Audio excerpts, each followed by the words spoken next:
la main.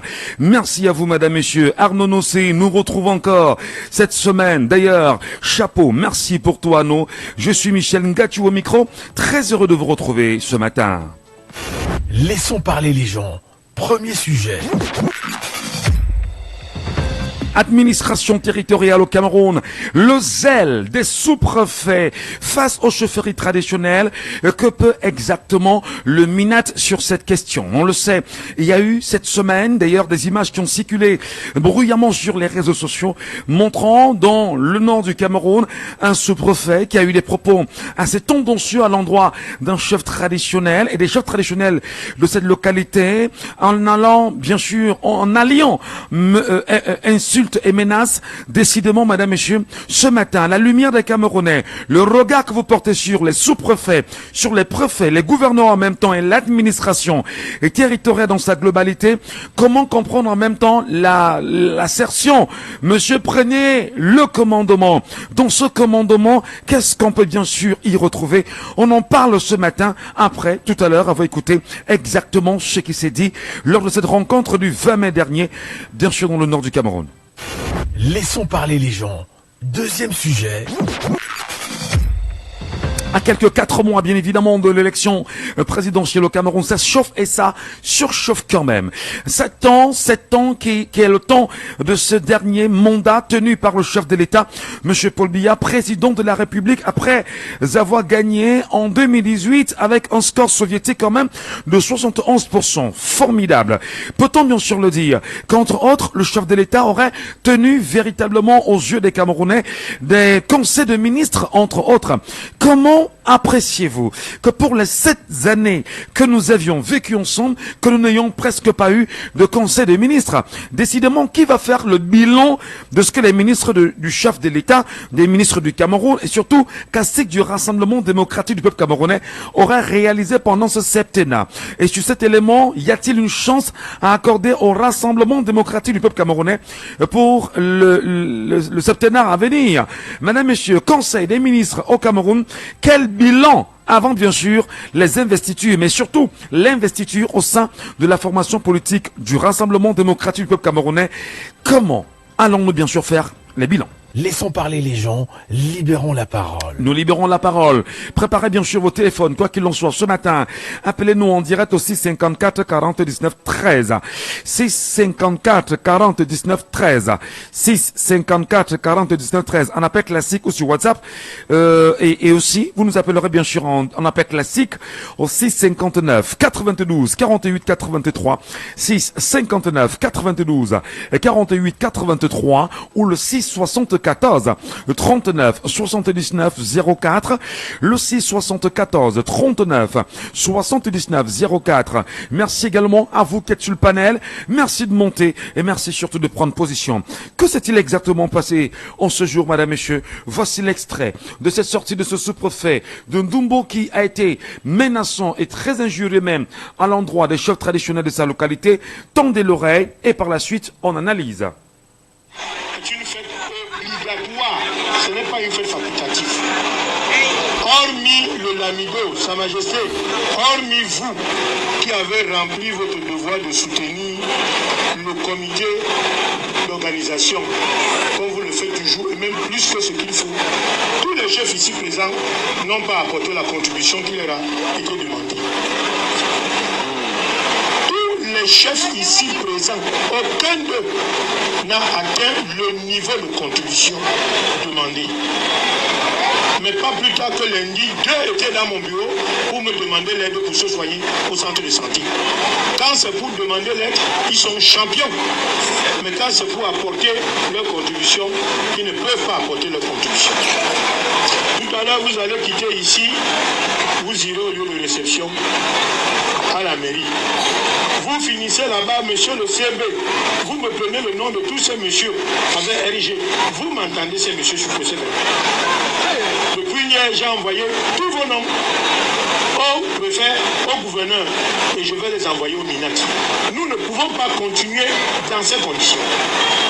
Quand il y a le 11 février, la fête de vos enfants, vous ne voulez pas contribuer. il y a le 20 mai, vous ne voulez pas contribuer. Mais vous voulez le développement, l'eau, l'électricité.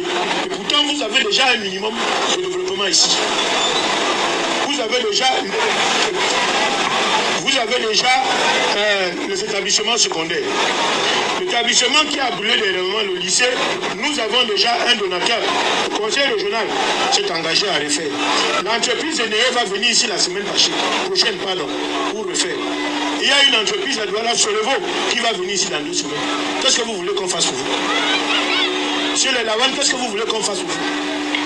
Je dis bien que, commandant, ils finissent de manger tous face à la brigade. Vous me donnez le nom de tous ces messieurs. Celui qui n'est pas là, nous allons le ramasser. Il va dormir au parquet. Alors, même s'il va dormir, il va se cacher au Niger. Nous n'allons pas continuer comme ça. Quand on vous dit de contribuer, contribuez. Quand c'est pour porter les bons kangoura, épouser plusieurs femmes, vous êtes champion. Mais quand c'est pour faire avancer la République, vous ne faites pas avancer la République. Vous croyez, vous pensez que le Cameroun c'est le Tchad, c'est le Niger, c'est le Gabon? Hein? C'est le Gabon là qui vous amène l'électricité, c'est le Gabon là qui vous amène l'eau. Mais il faut quand même vous regarder dans un miroir pour voir si vous êtes blanc ou si vous êtes noir ou marron. Qu'est-ce que c'est que ça?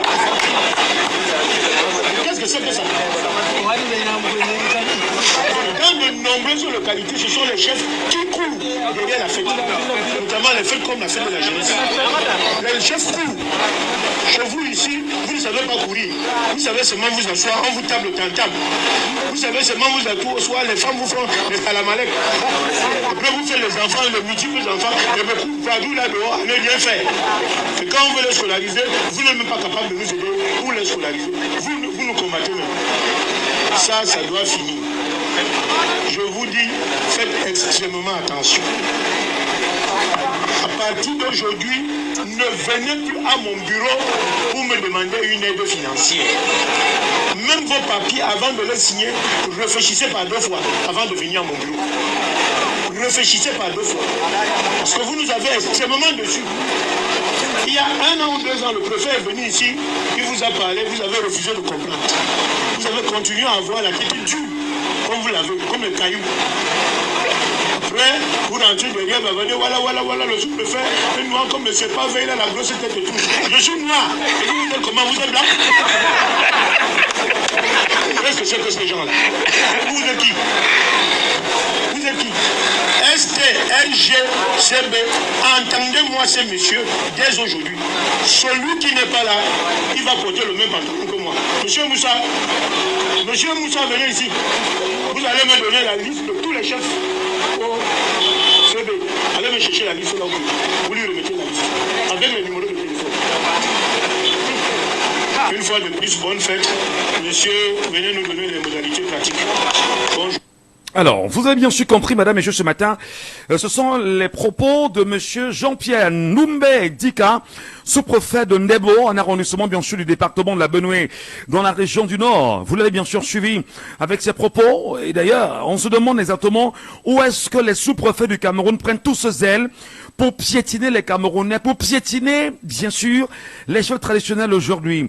Et selon, bien évidemment, des sources puisées à bonne source, ce n'est pas que les chefs traditionnels n'ont pas apporté au sous-préfet pour l'organisation des festivités du 20 mai leur contribution. Et selon des sources crédibles, en des mots, les chefs ont contribué à hauteur de 10 000 francs CFA chacun, comme ils ont l'habitude de le faire lors des célébrations antérieures. Ce n'est pas justement du goût du sous-préfet, dit-on, qui cette fois-ci a demandé la somme de 20 000 francs CFA par chef.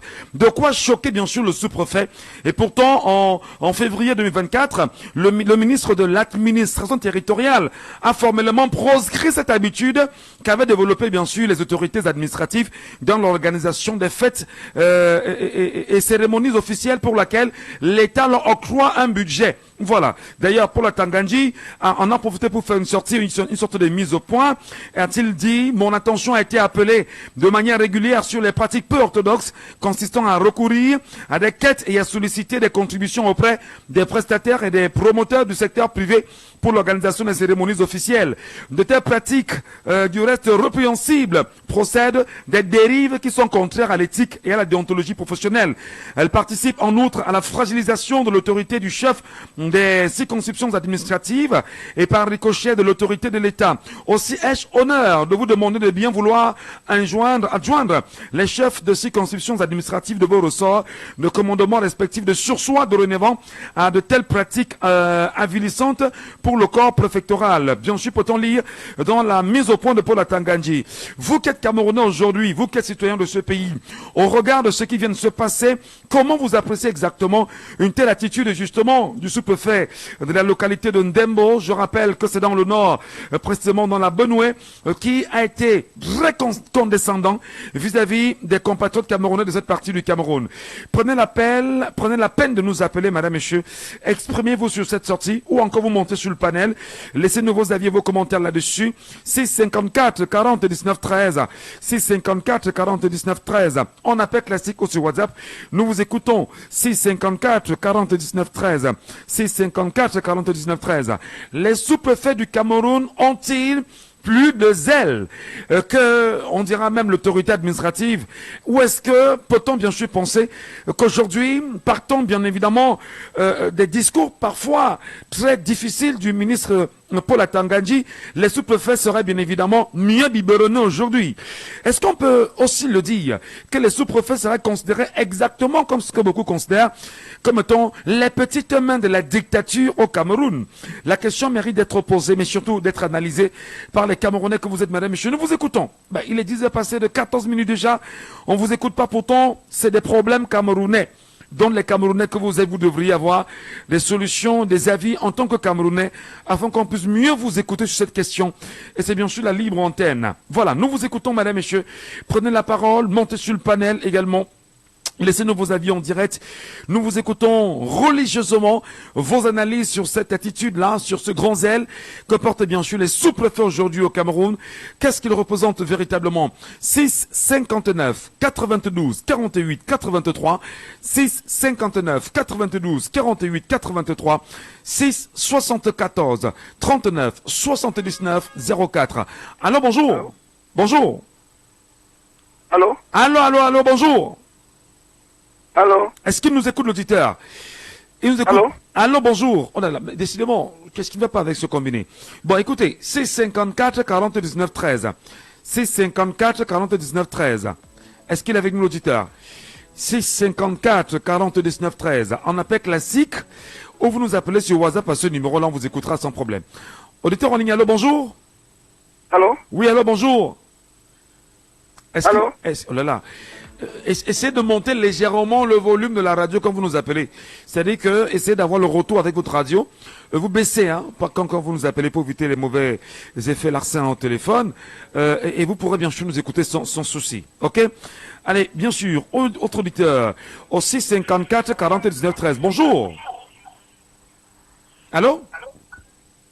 Allô? Oui, bonjour. Oui, bon. Comment je vous appelle? Allô? On a des problèmes avec le retour? Je sais pas. Allô, bonjour. Allô? Oui, bonjour, je vous appelle comment? Oui, bonjour, nous appelez-moi Franco. Franco, vous nous appelez d'où? Je l'appelle de la ville de Douala. Je vous écoute, Franco, sur ce sujet ce matin. Ah, vraiment, ça ne fait que renforcer ce que nous vivons au quotidien, franchement. Juste parler comme ça à nos chefs traditionnels, vraiment, ça nous n'ont pas, nous les bandeaux africains, quoi. Franchement, donc, il y a tout ça, moi, je vraiment à place. Et ça ne peut vraiment que empirer ce que nous vivons déjà. Franchement, c'est que tous ces choses dans les malentendances, vraiment, ça choque tout le monde. On ne peut pas parler comme ça aux chefs de ceux qui incarnent nos traditions, on ne peut pas les parler n'importe quoi. Parce que ceux qui veulent au sommet là. Allô, Franco? Allô, Franco, voilà. Franco, même si le retour n'est pas bon, Franco, c'est pas grave. On vous a très bien suivi là-dessus, Franco. Vous estimez que vous ne pouvez pas accepter qu'on parle comme ça à vos chefs traditionnels et que c'est pas normal que l'on s'adresse comme ce chef traditionnel, bien évidemment, de nos différentes localités, Franco. Merci beaucoup, Franco. Nous allons bien sûr tendre la main à ceux qui sont sur le panel et qui nous écoutent bien sûr ce matin, puisque c'est Camerounais, puisque vous devez bien sûr porter la parole là-dessus. On ne peut pas avoir... Allô, est-ce qu'il est avec nous l'auditeur? Ça sonne de l'autre côté. Allô, bonjour? Allô, bonjour? Allô, bonjour? Il n'est pas avec nous l'auditeur. 6 74 39 79 04. 6 74 39 79 04. 6 59 92 48 83. 6 59 92 48 83. Allô, bonjour. Allô? Allô? Bonjour. C'est moi le problème ou c'est lui le problème? Ou c'est... Vraiment, je sais pas comment on va résoudre ça. C'est quoi le problème concrètement? Pourquoi est-ce qu'on peut pas s'écouter bonnement le matin et que chacun prenne dans son avis? C'est quoi ce combiné? Est-ce le combiné? Non, je ne pense pas que c'est le combiné. Alors? On va tendre l'oreille. On va tendre l'oreille quoi qu'il en soit. Nous sommes sur Jambo FM, madame, messieurs. Merci à vous de prendre la parole en live. Merci à vous de ne pas rester loin de ce sujet-là. Je vous donne bien sûr l'occasion de le réécouter ce matin, puisqu'on en parle religieusement. Et ce sera toujours un plaisir de vous compter parmi nos auditeurs pour mieux en débattre véritablement sur cette question-là qui nous interpelle. Qu'est-ce qui s'est bien sûr passé en Dembo? Écoutez le sous-préfet méprisant, condescendant, arrogant vis-à-vis des chefs et surtout des populations même de ces localités. C'est une fête obligatoire, ce n'est pas une fête facultative. Hormis le Lamido, Sa Majesté, hormis vous qui avez rempli votre devoir de soutenir le comité d'organisation, comme vous le faites toujours, et même plus que ce qu'il faut, tous les chefs ici présents n'ont pas apporté la contribution qui leur a été demandée.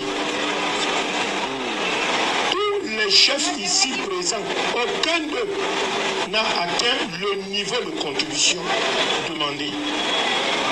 Mais pas plus tard que lundi, deux étaient dans mon bureau pour me demander l'aide pour se soigner au centre de santé. Quand c'est pour demander l'aide, ils sont champions. Mais quand c'est pour apporter leur contribution, ils ne peuvent pas apporter leur contribution.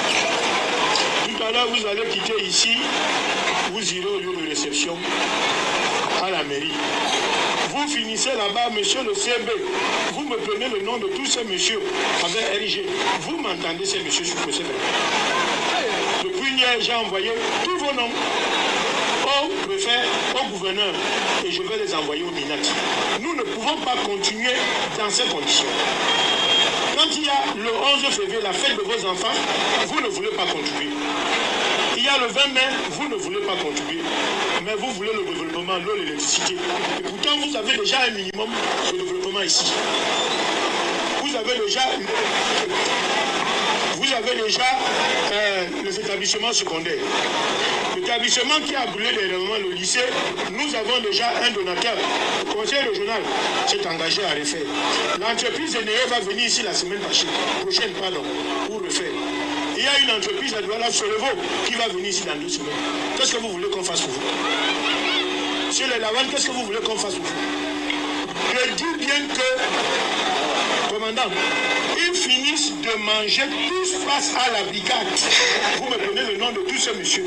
Celui qui n'est pas là, nous allons le ramasser. Il va dormir au parquet. Alors, même s'il va dormir, il va se cacher au Niger. Nous n'allons pas continuer comme ça. Quand on vous dit de contribuer, contribuez. Quand c'est pour porter les bons kangoura et épouser plusieurs femmes, vous êtes champion.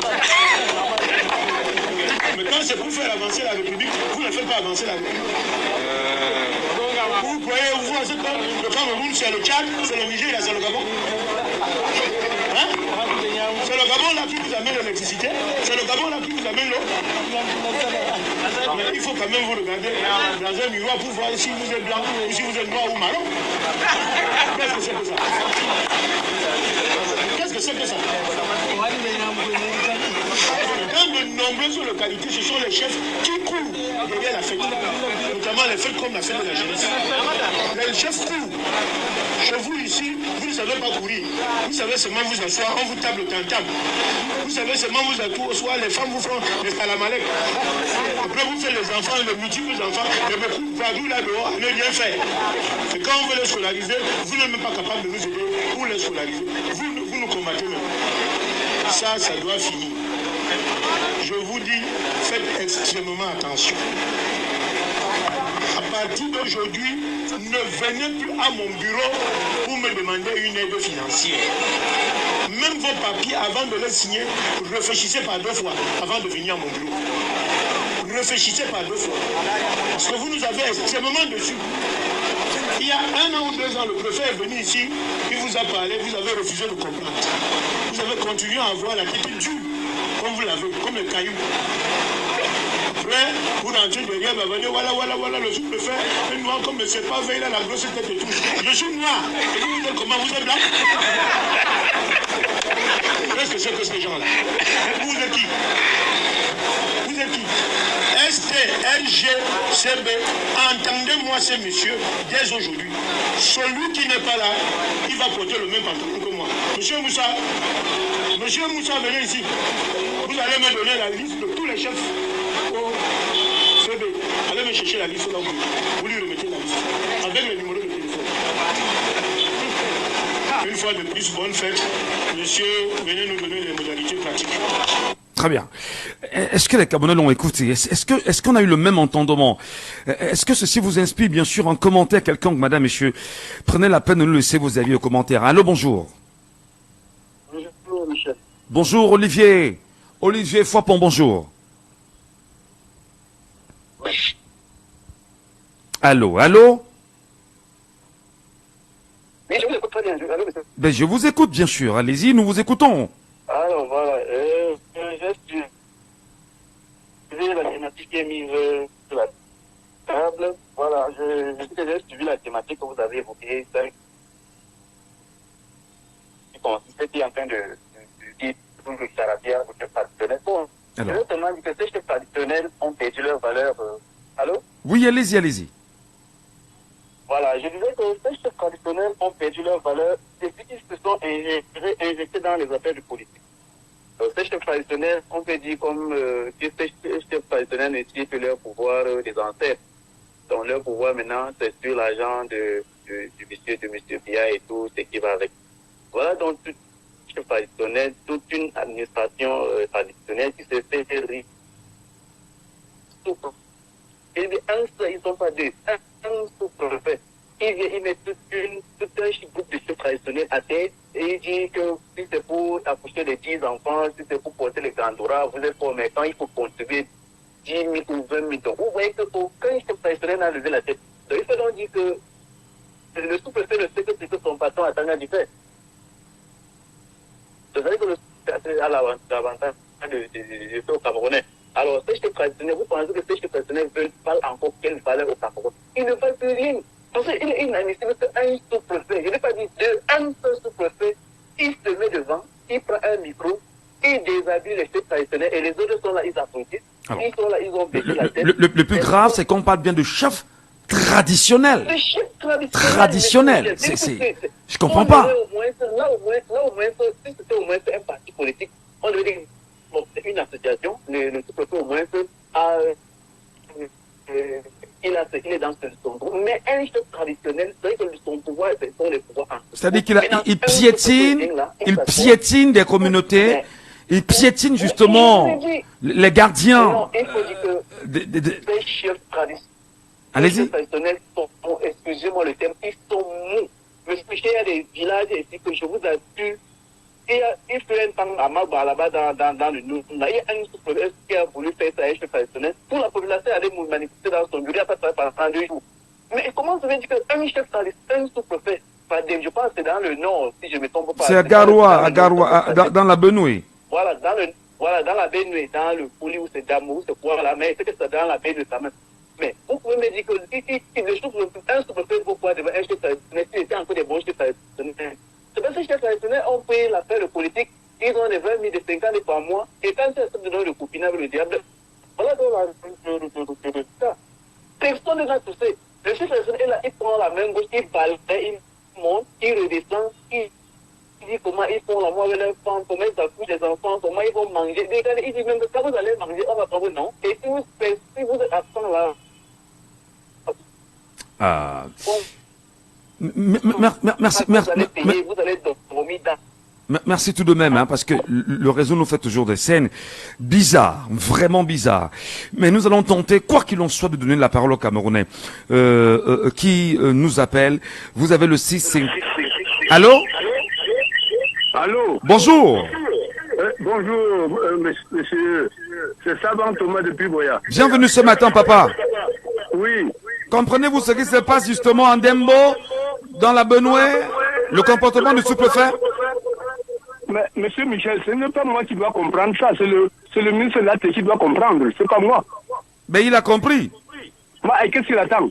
Il a fait sortir, il a ramené bien évidemment son collaborateur. S'il vous plaît, monsieur Michel, dites-moi, c'est un blanc ou un noir? Qui ça? Le sous-préfet. C'est un noir. Non, je ne pense pas.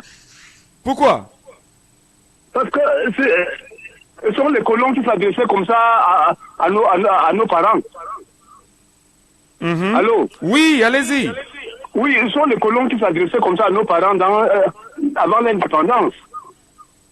Oui. Mais comment se fait-il qu'un sous-préfet puisse s'adresser à nos chefs traditionnels qui sont nos rois de cette façon-là? Moi, je suis content parce que les chefs traditionnels n'ont pas répondu. Mais je vais leur donner tout simplement un conseil. Parce que je vois que ce sous-préfet n'a même pas fait les NAM. Peut-être que c'est un contractuel d'administration qui ne connaît rien. Je vais donner un seul conseil à ces chefs traditionnels. Messieurs les chefs traditionnels de cet arrondissement, réunissez-vous, faites une pétition, vous signez tous, vous déposez cette pétition chez le gouverneur, chez le ministre Laté et à la présidence de la République. Et vous attendez. Même le président de la République, Paul Biya, ne s'est jamais adressé à un Camerounais comme ce sous-préfet s'est adressé à vous. Je pense que quand je parle comme ça, là où il suit Equinox. Et il suit Njambo FM. Allô, monsieur Michel? Je vous écoute, monsieur, je vous écoute parfaitement. Allô? Oui, je vous écoute parfaitement. Monsieur Michel? Alors, quand j'ai fini de dire ça, il se comporte toujours comme ça. J'ai suivi là à l'ouest, dernièrement, un sous-préfet qui devait aller à une cérémonie où on devait arrêter un chef.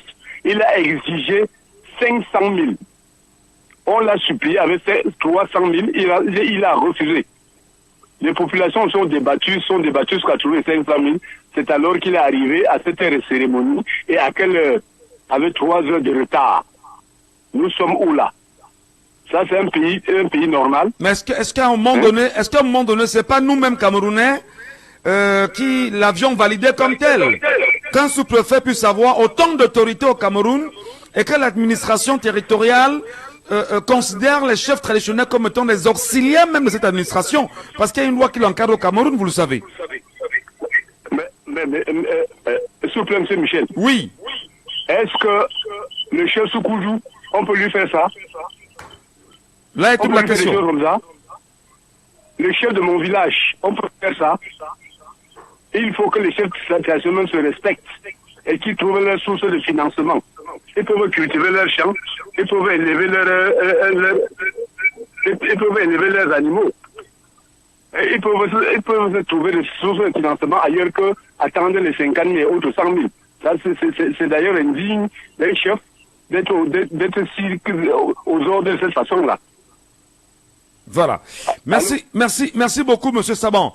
Merci infiniment. Vraiment merci pour l'effort consenti ce matin. Je rappelle qu'il s'agit bien sûr de Jean-Pierre Ndoumben Dika, sous-préfet de Ndembo, un arrondissement du département de la Benoué, qui a été bien évidemment qui est l'auteur de cette attitude-là. Allô, bonjour. Bonjour, monsieur Michel, bonjour. Je dois vous appeler comment, cher monsieur? Gilles depuis... Je n'ai pas saisi, je n'ai pas compris, Jules. Je rappelais bien sûr qu'il s'agissait de Jean-Pierre Ndombé Dika, sous-préfet de Ndembo, un arrondissement du département de la Benoué. Jules. Allô, Michel. Jules. Oui, monsieur Jules. Quand quelqu'un dit tous les chefs ici présents n'ont pas atteint le niveau de contribution qui leur a été demandé, Quand c'est pour demander de l'aide, ils sont champions. Monsieur le commandant de brigade, il faut prendre tous les noms de ces messieurs, vous les entendez sur procès verbal. Ça veut dire quoi ça? Jules? Allô? Allô, Michel? Jules? Oui, Michel. Nous vous écoutons. Décidément, les dieux de la télécom ne sont pas avec nous. Et ce sujet sera débattu quoi qu'il en soit. 11 devant 11. Je retourne, je vais sur le panel là, parce qu'il y en a qui sont sur le panel et qui attendent. Avant le panel, quelqu'un est en ligne avec nous avant. Allô? Allô? Oui, vous êtes en ligne. Oui, bonjour, Sengola. Oui, Ngola, bonjour. Bonjour à tous. Mais comment toi tu fais? Tu nous appelles, nous on t'entend très bien. D'autres appellent, ne t'entendent pas. C'est quoi le truc? Je comprends pas. Ah, lui-même il est victime là. C'est une victime. Merci beaucoup. Allez, 11. Allô, bonjour. Oui, bonjour Michel. Michel, c'est Brice. Brice. Oui, merci de m'avoir donné la parole. Bienvenue, je rappelle qu'on est sur un panel TikTok. Pour compenser le fait que les gens ne parviennent pas à nous avoir en appel classique, on donne la parole à ceux qui sont sur le compte TikTok. Allez-y, Jules. Votre analyse. Oui, monsieur Michel, j'ai écouté le discours de ce sous-préfet que vous avez passé. C'est un discours vraiment... il s'adresse aux autorités traditionnelles comme il s'adressait à... Vraiment, c'est un discours incondescendant. Condescendant. Envers des chefs traditionnels, monsieur Michel. Je n'arrive pas à comprendre. Et je vais vous dire le nœud du problème.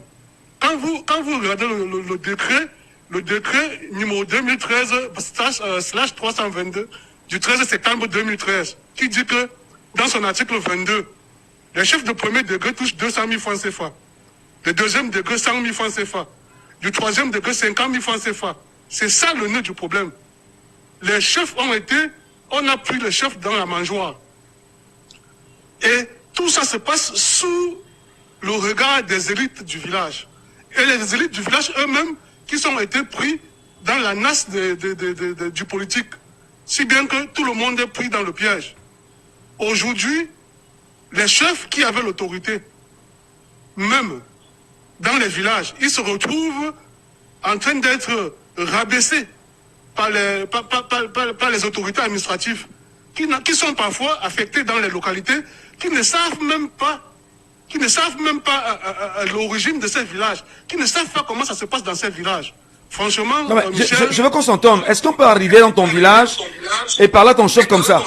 Toi qui es fils de ce village-là, quel que soit le village, pas ton chef comme ça, tu es tranquille? Non, moi je me laisserai pas faire. C'est pour cela que j'ai invoqué les élites, Michel. Alors justement, il y a des élites, bien sûr, mais les populations ont leurs chefs. C'est des communautés. Est-ce que le sous-préfet ne démontre pas là qu'il a, de l'ascendance même sur vous, qui êtes bien sûr ce qu'on appelle les administrés aujourd'hui, et il peut faire ce qu'il veut de vous comme bon lui semble. Mais c'est de plus en plus, on a affaire à ça parce que même de toutes les façons, même ces chefs ils sont responsables parce que quand un chef se place devant les populations, il menace les enfants du village parce que tel supporte tel parti. Pourquoi voulez-vous aujourd'hui que les populations vont envers le chef? Je prends l'exemple du chef Baram. Vous avez vu ce qui s'est passé avec le chef Baram contre son fils du village. Comment voudrez-vous que demain l'autorité administrative va se placer devant le chef Baram, pour exemple, lui parler de cette manière? Comment voulez-vous que le village, les populations du village soient contre l'autorité administrative? Jamais de la vie. C'est parce que les chefs eux-mêmes, c'est les chefs qui sont les chefs sont dans leur propre piège. Ils se retrouvent dans leur propre piège. Et ils devront supporter tout ça. Regardez le chef Sokoudjou. Ça ne peut pas se passer là-bas. Il est respecté. Voilà, Brice. Merci. Merci beaucoup, Brice. Merci. Reste avec nous. Polidori, bonjour. Bonjour, monsieur Michel. Bonjour. Bienvenue ce matin. Et là, vous êtes sur le panel en direct. Qu'est-ce que vous inspire justement comme commentaire cette attitude de monsieur Dika? Je crois que monsieur Michel, depuis que vous avez commencé l'émission, il y a toujours le nom d'un chef qui revient. Et ça doit, n'est-ce pas, interpréter les autres chefs qui sont à l'écoute. Le chef Sokoudjou. Ça doit interpréter vraiment les autres chefs traditionnels pour qu'ils comprennent que, une fois que vous êtes soumis à la mendicité, vous devez comprendre que votre dignité et votre honneur, elle est bafouée. Tout simplement, ça, elle est bafouée. Comment pourrons-nous faire alors aujourd'hui pour que, n'est-ce pas, le chef traditionnel puisse, n'est-ce pas, retrouver son autorité administrative et traditionnelle? Il faut simplement être, n'est-ce pas, orgueilleux et faire preuve d'orgueil, c'est-à-dire accepter de mourir de faim juste pour son honneur et sa dignité. Donc, c'est tout simplement ça. Donc, ce qui arrive par rapport à l'acte du sous-préfet, ce n'est que normal. Ce n'est que normal. Pour moi, c'est normal. Donc, il faudrait vraiment qu'on essaie de comprendre que la main qui donne, c'est elle qui commande. Et la main qui reçoit, elle est soumise. Elle est soumise tout simplement. Les chefs nationaux n'ont pas besoin même de ces miels-là, n'est-ce pas, pour vivre. À l'époque... Mais quand vous comprenez, ils sont calmes en ce moment. Personne, depuis le 20 mai, hein, nous sommes aujourd'hui exactement le 26 mai, donc 6 jours après, aucun d'eux n'a bronché, aucun d'eux n'a dit quoi que ce soit. Décidément, c'est la preuve que le sous-préfet a plus de pouvoir sur eux-mêmes quand même d'ailleurs, hein, dit-on. Mais c'est clairement ce que je dis, monsieur Michel. Ils ne peuvent rien faire. Déjà... Allô. On l'a perdu. On l'a perdu, Polidori. Je sais pas ce qui ne va pas. Voilà. Restez bien sûr avec nous. On nous appelle là sur le WhatsApp de l'émission. Serge Medio nous appelle. Attention. Oh là là. On l'a perdu également. Est-ce qu'on est en bonne connexion?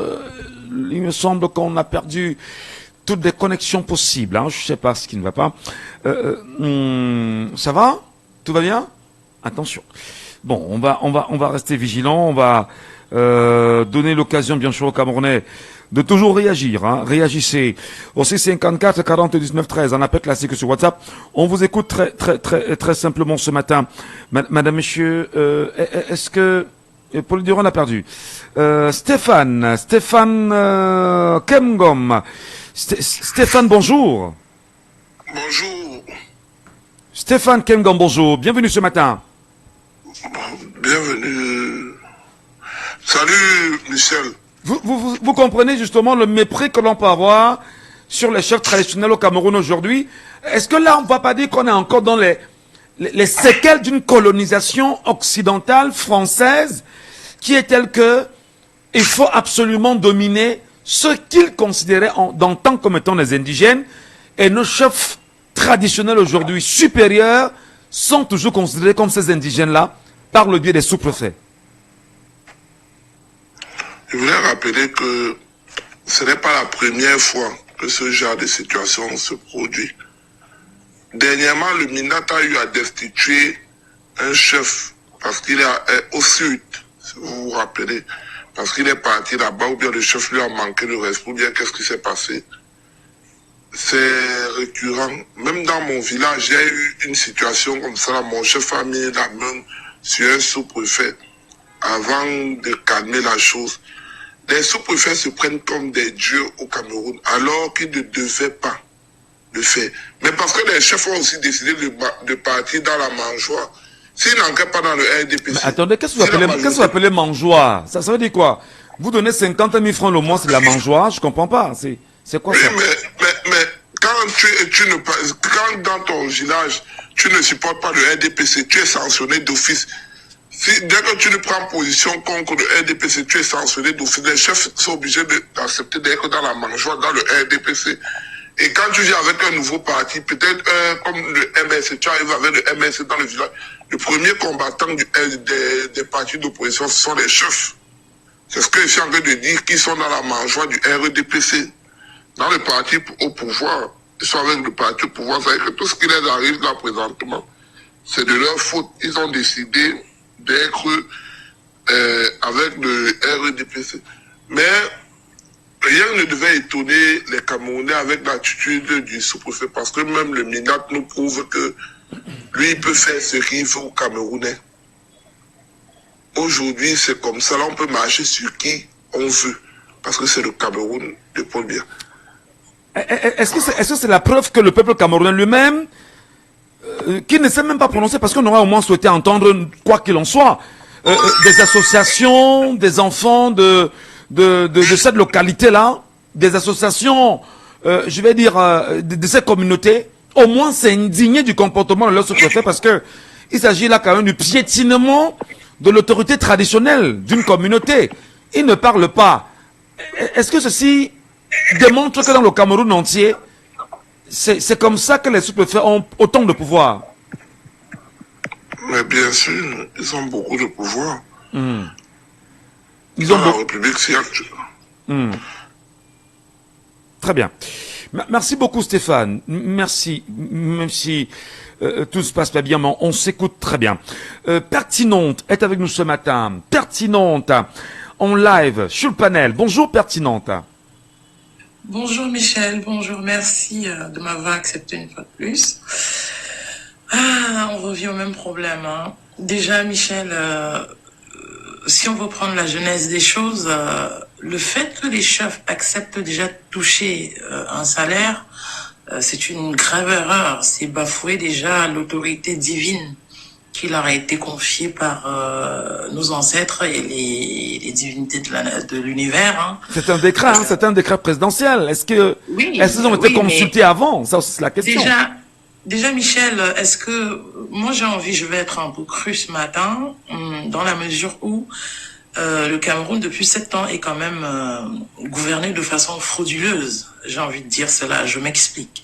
À partir du moment où nous avons détecté qu'il y a eu des faux agents de Transparency International qui ont proclamé la victoire d'un président.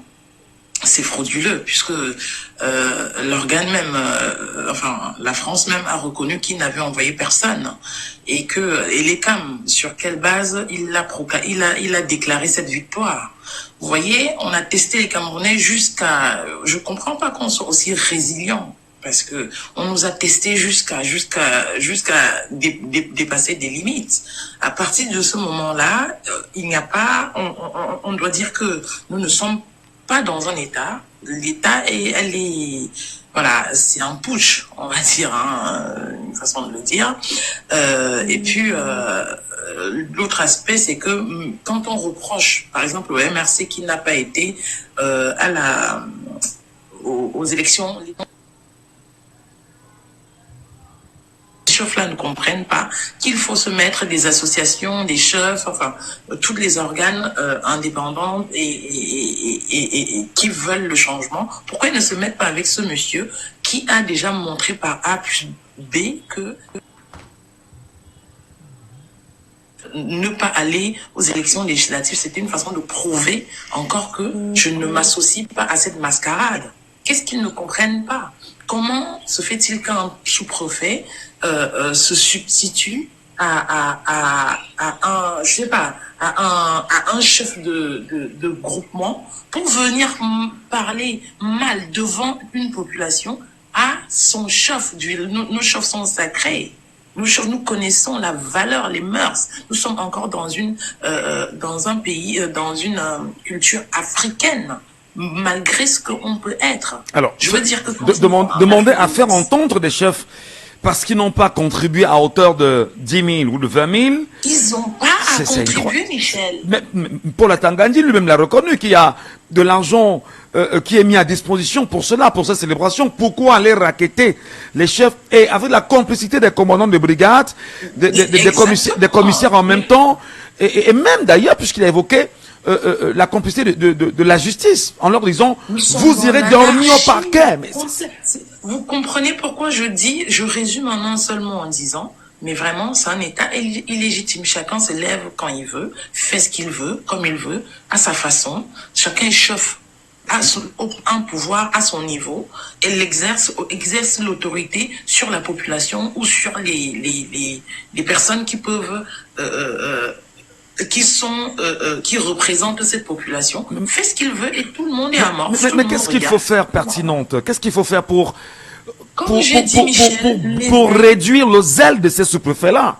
C'est très important qu'on en parle. Qu'est-ce qu'il faut faire? Parce que Parce que si vous avez cité très bien la justice, vous avez cité très bien les organes répressifs de la République. On ne peut pas les toucher puisque ce sous-préfet représente, on vous dira, l'État directement. Est-ce que la population peut porter plainte contre l'État et gagner? Bah, faisons-le. Est-ce qu'on aura le courage de le faire? C'est une chose.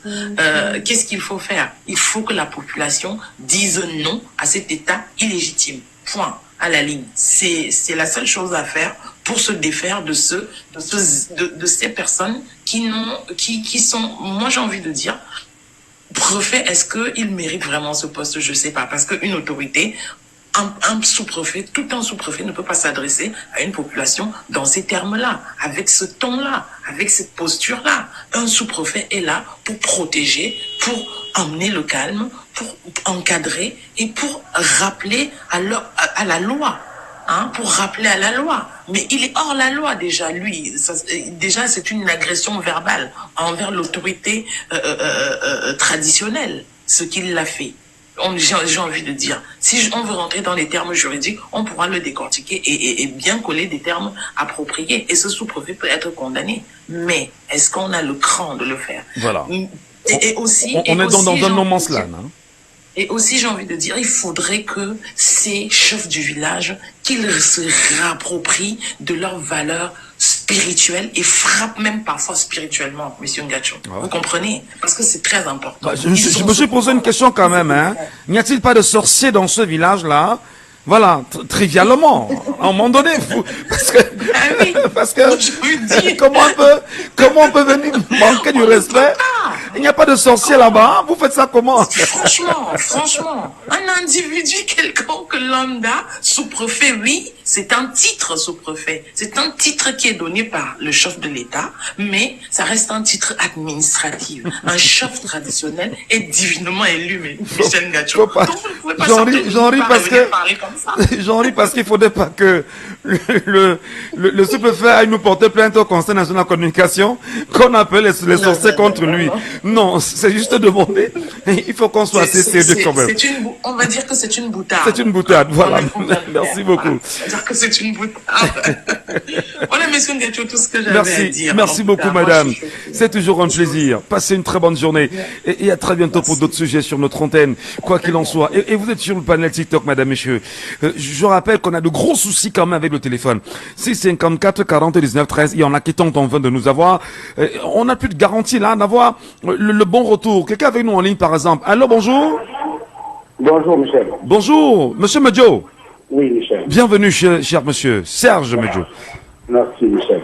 Comment vous interprétez cela, vous? Quand vous voulez aller au bal de sorciers, rassurez-vous d'être un bon exorciste. Quand vous voulez aller au bal de sorciers, rassurez-vous d'être un bon exorciste. Un bon exorciste. Ah d'accord, très bien. Ça. Oui. Sinon, vous risquerez vous faire avoir.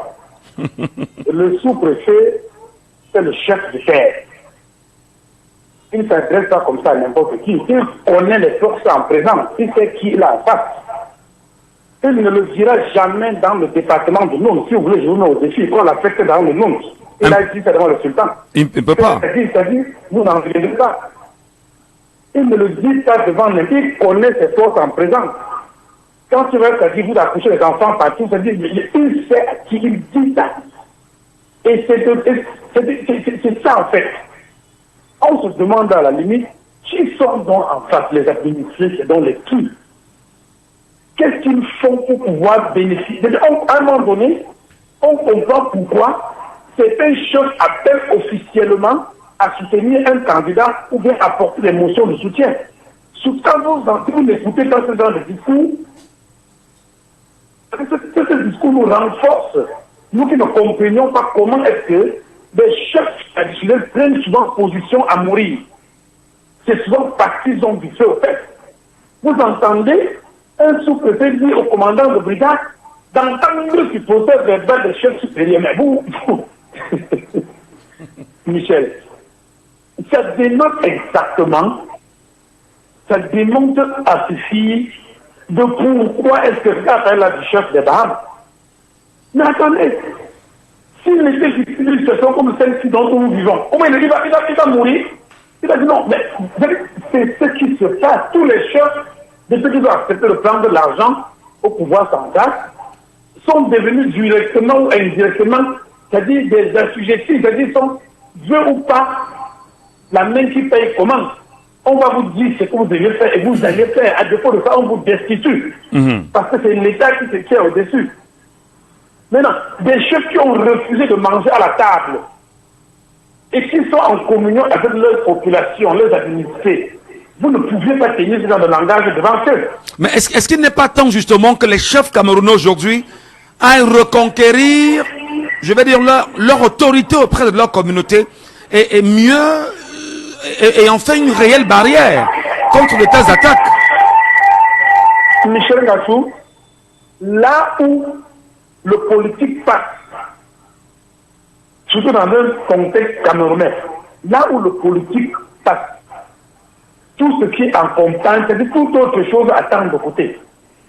Comment vous dites que les chefs qui ont pris de l'argent, avant on ne les donnait pas, on a pris une loi pour dire non, on va les payer. Et ils ont accepté le plan de passer à la caisse. Vous voulez passer à la caisse, allez jouer la sécurité, allez jouer la rébellion, allez vous démarquer négativement et ne pas suivre la ligne de ceux qui, c'est-à-dire ne pas suivre le sens du vent. Non, on va finir avec vous. 50 000 vraiment? Allô? 50 000? Michel Gassou. Oui. Je me demande comment est-ce qu'ils en ont fait pour en arriver là. Parce que les élites seulement du village en donnent suffisamment à ces choses. Et c'est même ces élites qui ont entraîné ces choses dans ça. Quand je le dis, vous comprenez, parce que les élites sont ceux-là qui soutiennent le mordicus, c'est-à-dire un système. Et pour bien accroître le système, on a dit, bon, ok, touchez même les chefs pour qu'ils touchent le plus petit, la plus petite population qui est bien dans le centre du village, c'est le chef qui est placé pour les toucher. Incroyable. Maintenant, les filles ont dit, ok, touchons les chefs, ça va aller, demandez les 50 000 de manière officielle qu'ils prennent. Et on a convaincu les chefs à prendre. Voilà où nous en sommes aujourd'hui. Mais attendez, permettez, sur ce sujet véritablement, puisque c'est laissons parler les gens, vraiment, monsieur Medjo, vous comprenez aujourd'hui que vous-même, vous soyez incapable de donner, je parle de vous individuellement, je ne vous connais pas, mais vous ne pourrez pas donner 50 000 à votre chef chaque mois? Que ce soit, et ce qui est encore grave quand même, c'est que c'est l'État du Cameroun qui donne ces 50 000 et des chefs sont capables de s'entretuer pour 50 000, mais décidément, à quand la sortie de, je sais pas, du complexe, voilà, qui peut vous animer? Je le dis, allez comprendre pourquoi on a pris cette décision, on a pris cette loi de donner 50 000 francs sur les chefs traditionnels. C'était dans l'optique de les lier, Michel, de les lier. On a pu nommer des chefs traditionnels sénateurs, alors qu'ils ont une fonction qui ne leur permet même si ils ne peuvent pas, c'est-à-dire qu'ils n'ont pas le temps pour gérer toute la population. On les a encore nommés sénateurs. D'autres sont nommés au comité central, ajoutés à ça à leur fonction de chef, donc ils sont nommés chefs. Vous voulez, quand on vous lit, en prenant des chefs pour vous donner de l'argent, c'était pour rien, c'est parce qu'on avait quitté Dieu, c'est pour bon Dieu. On était en train de dire, ok, pour conquérir, c'est-à-dire une bonne partie des électeurs, des populations, ainsi de suite, il fallait qu'on passe par ces chefs pour qu'ils nous aident à transmettre le message aux tréfonds du village. Ce n'était pas parce qu'on a pitié des chefs qui sont seuls, non. Ce n'était pas parce qu'on a vu que les chefs souffraient, non. C'était la génération parce que les 50 000 qui aident à subvenir aux besoins de leur population les plus nécessiteux, non. C'était une façon de les lier. Et parce que le but attendu, c'est quoi?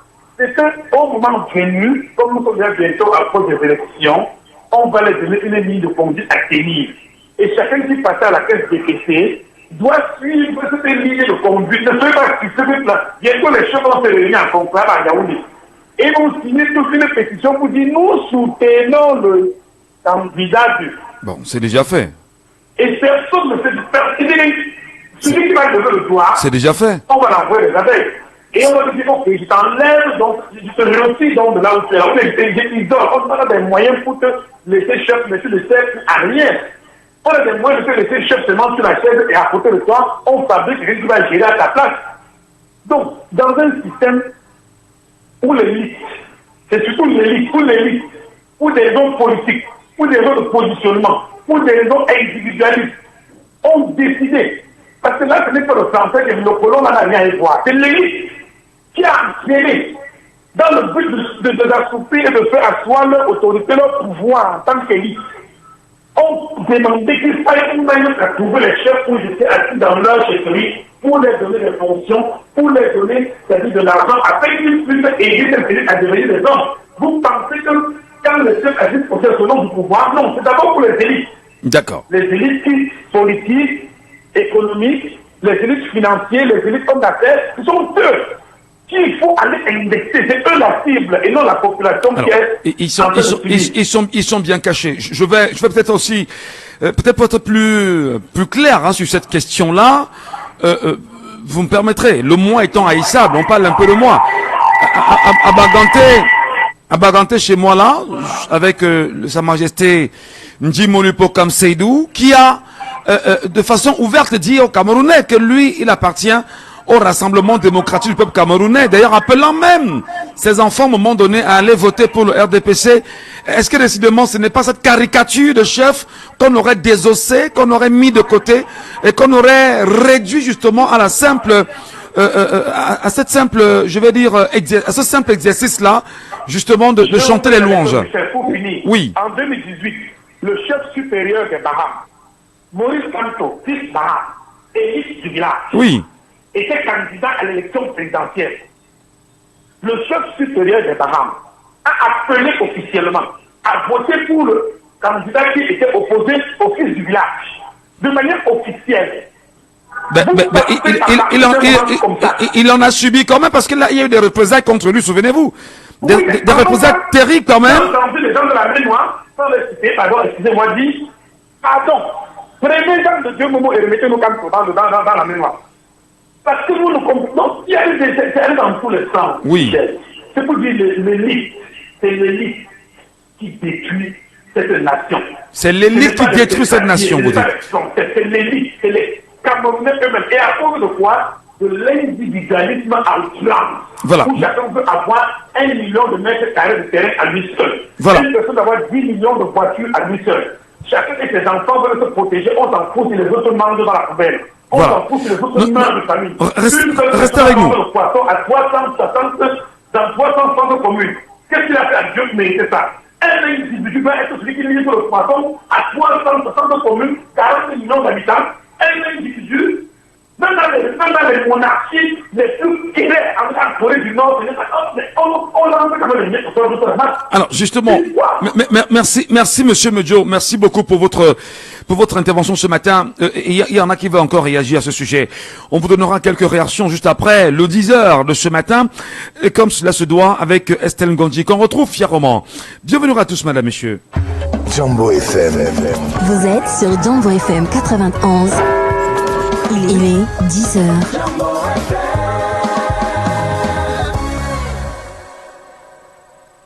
Avec les solutions digitales de Yellow Agro de MTN, à partir de 50 francs par jour, reçois des données de la météo et les conseils d'experts pour augmenter tes récoltes et protéger ton bétail. Tape étoile 282 dièse.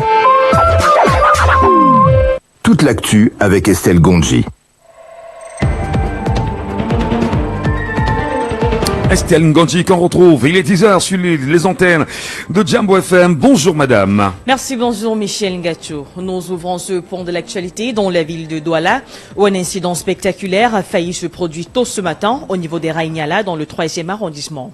Des billes de bois se sont détachées d'un grumier mal arrimé et se sont renversées sur la voie publique, un axe habituellement très fréquenté par les mototaxis. Par chance, le drame a été évité de justesse, l'incident s'étant produit à un moment de faible affluence. Une personne a néanmoins été blessée et la circulation reste fortement perturbée.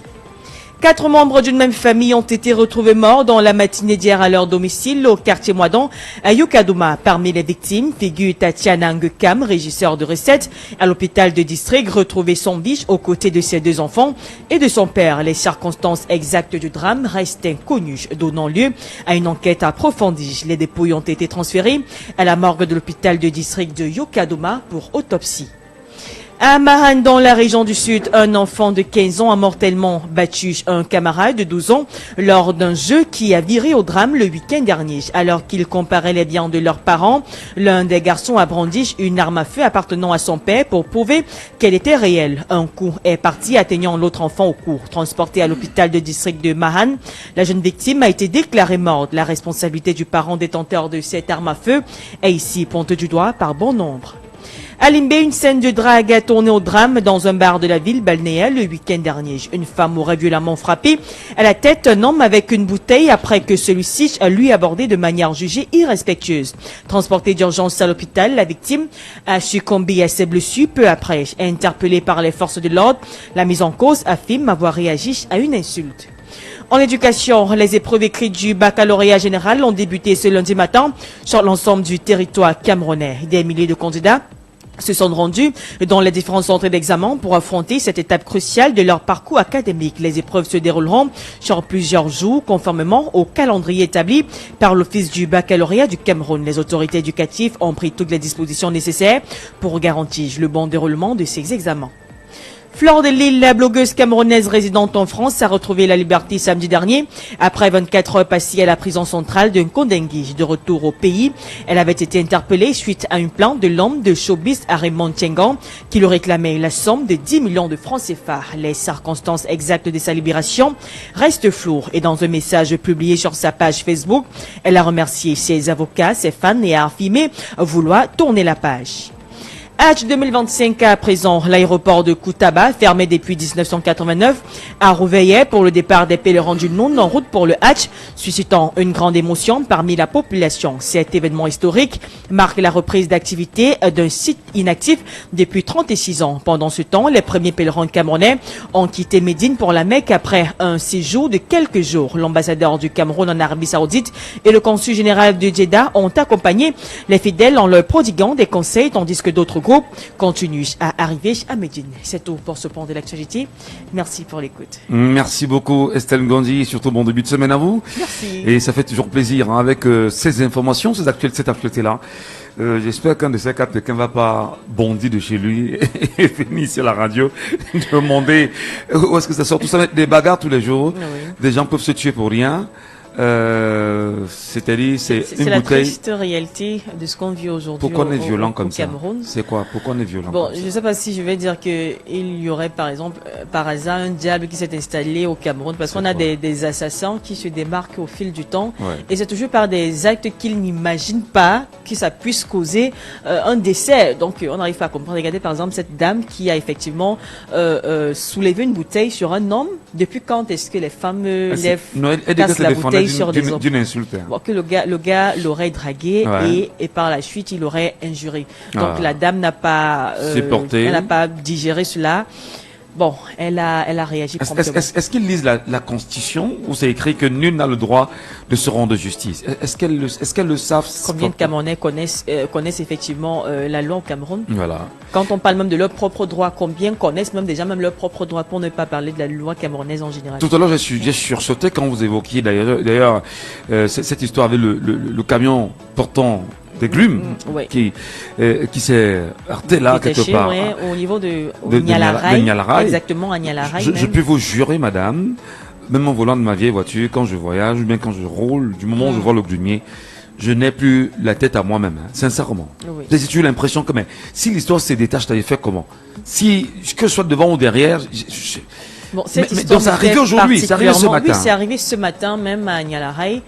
Et quand je vois des grumiers de bois, des camions de grumiers de mouvement circuler sur la route, j'ai une frousse parce que j'avais perdu une amie du côté de l'Entrebie. C'est un camion qui s'était détaché. Encore? Oui, encore. C'était, je me rappelle plus trop, en 2018, un truc du genre, oui.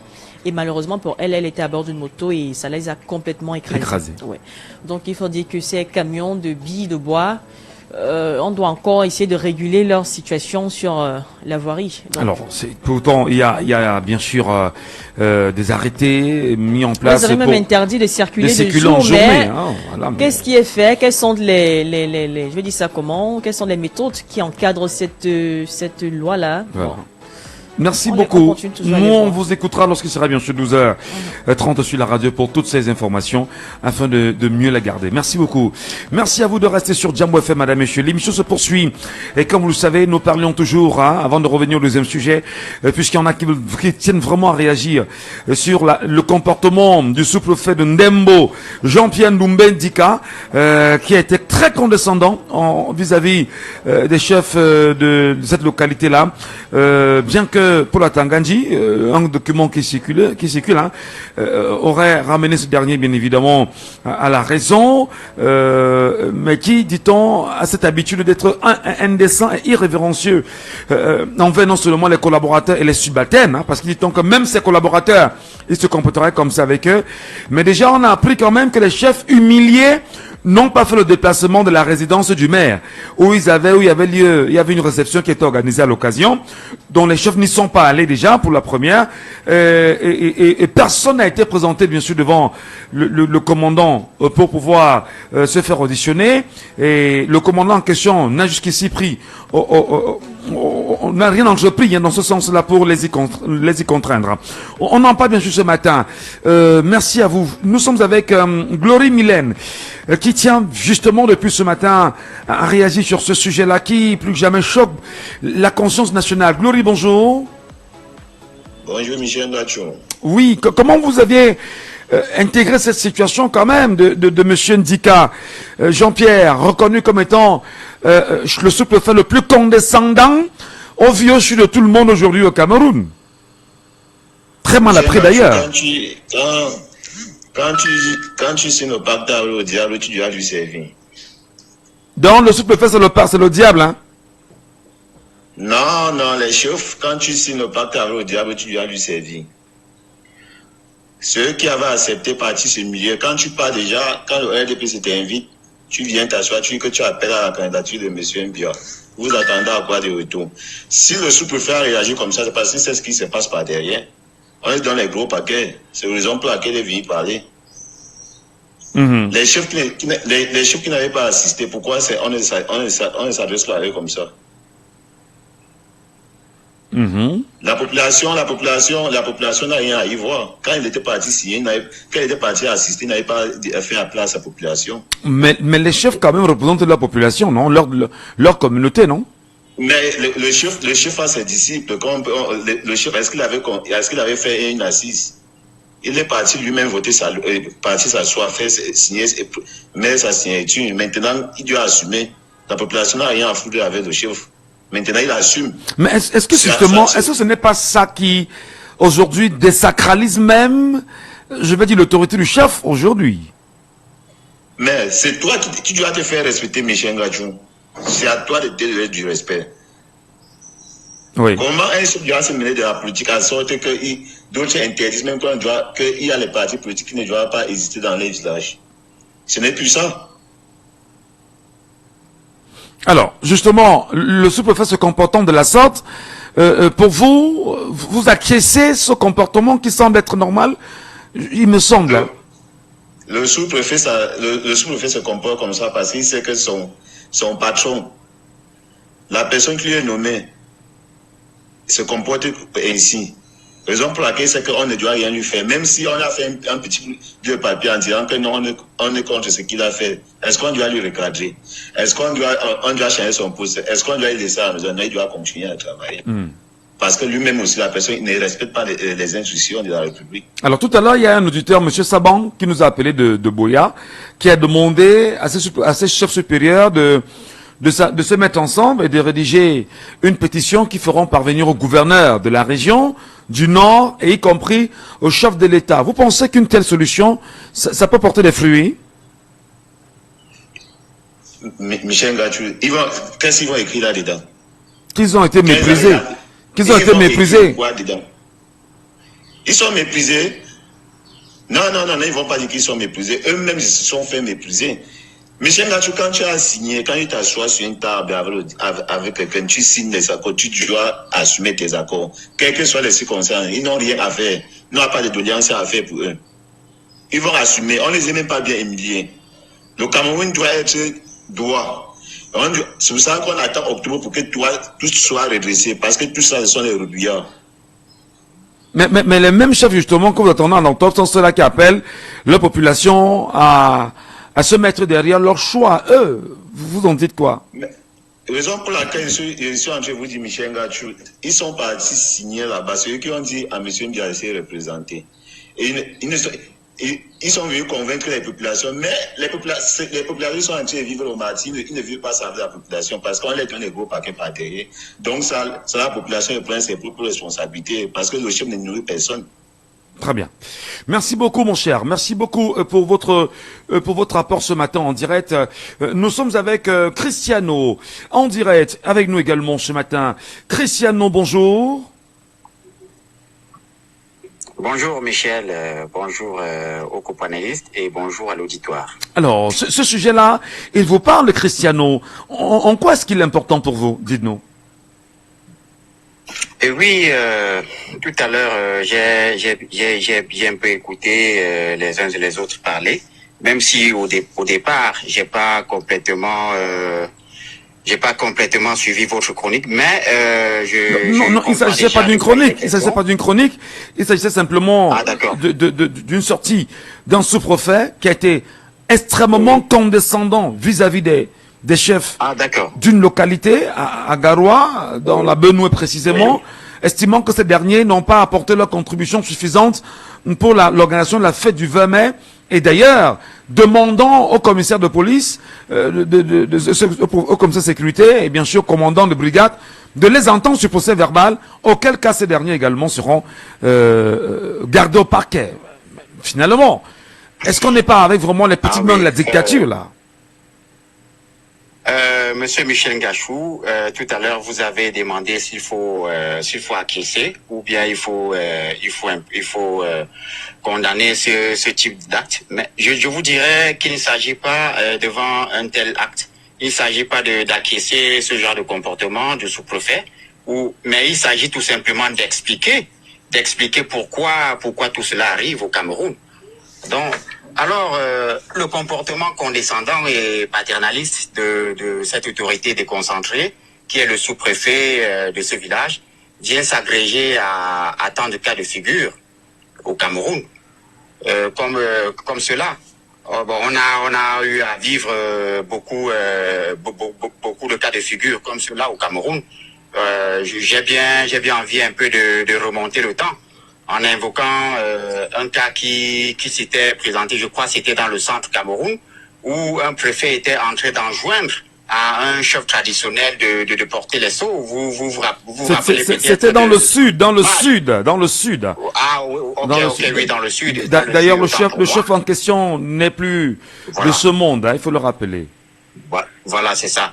Et qui pour moi laisse entrevoir sans velléité surreptice la volonté du gouvernement ou de l'administration de phagocyter l'autorité ou le pouvoir traditionnel au Cameroun, mais également qui vient conforter la thèse d'une simple volonté pour le système d'asseoir. Est-ce que phagocyter c'est le bon mot, si c'est pas infantiliser?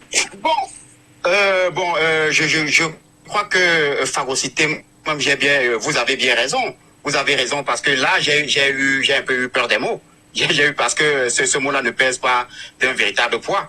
Parce qu'ils sont déjà auxiliaires, ils sont déjà auxiliaires de l'administration, donc ils sont déjà phagocytés. Oui. Maintenant, est-ce qu'on n'est pas dans l'infantilisation justement de ces autorités traditionnelles aujourd'hui, et en ayant cette emprise-là sur eux?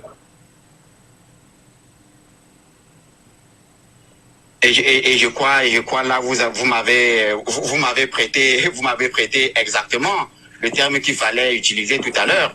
Donc d'asseoir un pouvoir suprémaciste et de se maintenir au pouvoir, parce que là vous voyez depuis un certain moment donné le fait même d'ailleurs d'avoir sorti une loi qui autorise aux chefs traditionnels de toucher par exemple des salaires et tout ça, qui me semble même ce sont des salaires un peu médiocres.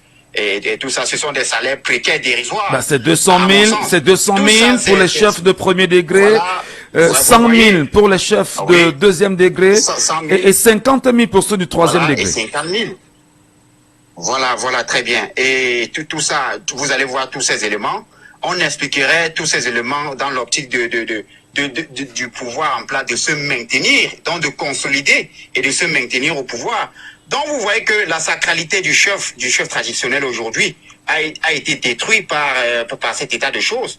Aujourd'hui, le chef traditionnel, même devant ses sujets, il n'est plus très bien respecté. Vous n'avez qu'à aller par exemple dans l'Ouest Cameroun où le chef traditionnel était très fortement respecté. Aujourd'hui, vous allez voir que son autorité est de plus en plus en train d'être grignotée à cause de sa forte implication dans la politique. Donc c'est également une preuve vivante d'un système politique inadapté aux réalités sociologiques africaines. Hein? Parce que quand on regarde tout ce qui se passe, fort est de déclarer que nous sommes dans un système qui est en déphasage avec les réalités sociologiques, les réalités traditionnelles africaines. Parce que en aucun cas, il n'aurait dû faire cela. D'accord. Hein? Et aujourd'hui, l'autorité chefale a été, comme je disais, grignotée. Hein? Alors. Donc, vous voyez il y a plusieurs chefs traditionnels aujourd'hui qui se sont substitués même aux acteurs politiques, qui ont accepté, qui sont là pour comme les faiseurs de propagande. Il y en a plusieurs qui font les campagnes présidentielles, les campagnes électorales. Des laudateurs. Du RDPC. Des laudateurs. Voilà. Et ils sont nombreux comme ça. Dans mon village, c'est la même chose. Dans l'Ouest Cameroun, par exemple, on en trouve qui se sont substitués, qui sont presque, vous voulez trouver au four et au moulin, comme présentement, à l'heure des élections présidentielles, en train de faire les campagnes, en train de faire feu de tout bois pour que le RDPC gagne. Parfois même, ils vont jusqu'à enjoindre aux populations de voter tel parti, le parti de la flamme. Non, à mon sens, il faut une sorte de réappropriation des valeurs traditionnelles hantées. Il faut pour ces chefs-là qu'ils brident un peu leur folle humeur devant les soi-disant émoluments découlant de ce système-là. Donc c'est de ça qu'il s'agit au Cameroun. Voilà. Merci beaucoup Cristiano. Mais avant de partir quand même, puisqu'on va aller au pas de course sur le deuxième sujet qui nous interpelle également, bientôt les élections, la présidentielle arrive. Monsieur le Président de la République, chef de l'État, n'a toujours pas tenu de conseil des ministres pendant qu'on y est. Comment vous comprenez cela? Comment pourra-t-on bien sûr faire le bilan de ce que les ministres auraient fait pendant 7 ans pour mieux relancer probablement le Cameroun après 2025? Déjà pour pouvoir répondre à cette question-là, il faut j'ai envie de prendre un élément. L'élément de monsieur Thiela, vous vous rappelez que le RDPC en réalité devrait être présentement engagé dans un procès. Je crois très bien que vous êtes au parfum. Bien sûr, avec Léon Taylor-Onana. Avec Léon Taylor-Onana. Voilà. Donc et si vous avez bien suivi toutes les interventions de Léon Taylor-Onana, il a bien soulevé ça. Il a soulevé cette affaire des lois, la loi du parti qui les statuts. Voilà les statuts du parti qui en réalité interdit à monsieur Biya de ce dont monsieur Biya déjà ne devrait même plus être le président de ce parti. Et bon, en fait, c'est tous ces éléments, c'est un élément qui vient à mon sens s'agréger à plusieurs autres. Mais ici il ne s'agit plus du président du parti. Là nous sommes avec le président de la République qui doit tenir des conseils de ministres. 7 ans après, on n'en a pas eu pendant qu'on y est. Non, j'étais là déjà au niveau niveau interne. Allons-y. J'étais là déjà au niveau interne avant de venir à cette échelle plus grande là-dedans. Pour vous dire déjà au niveau interne, il y a un problème. Donc déjà même au niveau interne, il y a un problème. Mais maintenant au niveau du Conseil des ministres, vous vous rendez compte que c'est pas la première fois qu'à chaque fois monsieur Biya est toujours en déphasage avec les réalités, avec les normes, avec la réglementation, avec les lois au Cameroun. Ce qui me pousserait à vous déclarer que nous sommes là dans une terre nous sommes un Cameroun, nous sommes un pays béni, très très béni de Dieu, mais ce qui tient lieu de civilisation au Cameroun, c'est le fait pour Monsieur Biya d'avoir transformé ce pays en une terre de la décivilisation. Et vous voyez que plus rien n'est respecté au Cameroun. Hein, et aujourd'hui nous sommes par exemple à l'article 80 qui n'est pas respecté.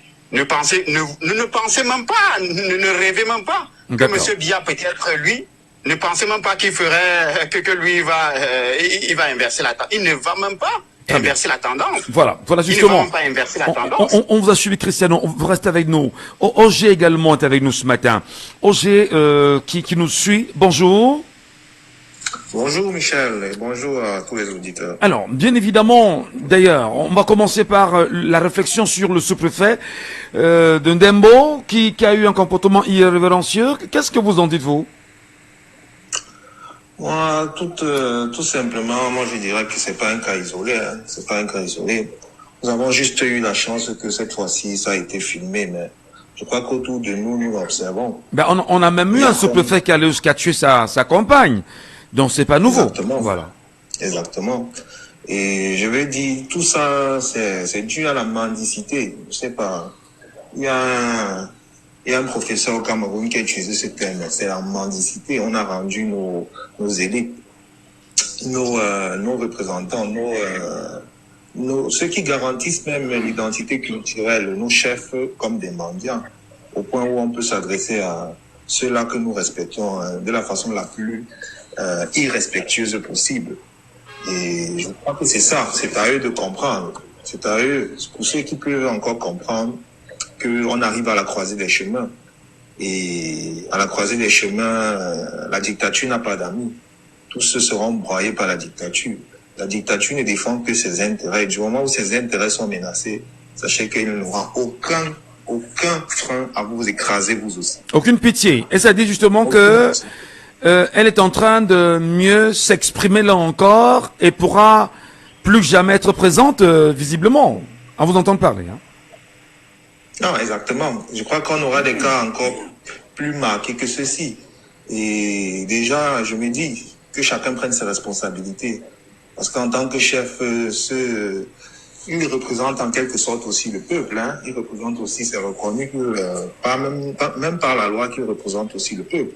Et c'est à eux de ne pas rentrer dans ce jeu de la dictature. Mais que peut donc le peuple pour sauver les chefs traditionnels aujourd'hui du fait qu'ils soient pris en tenaille par une administration territoriale et surtout, on va dire, une logique importée, bien évidemment, et imposée, souvenez-vous, depuis 108 ans, ça ne date pas d'aujourd'hui. On avait d'abord des hauts commissaires français et au fur et à mesure on a eu des préfets.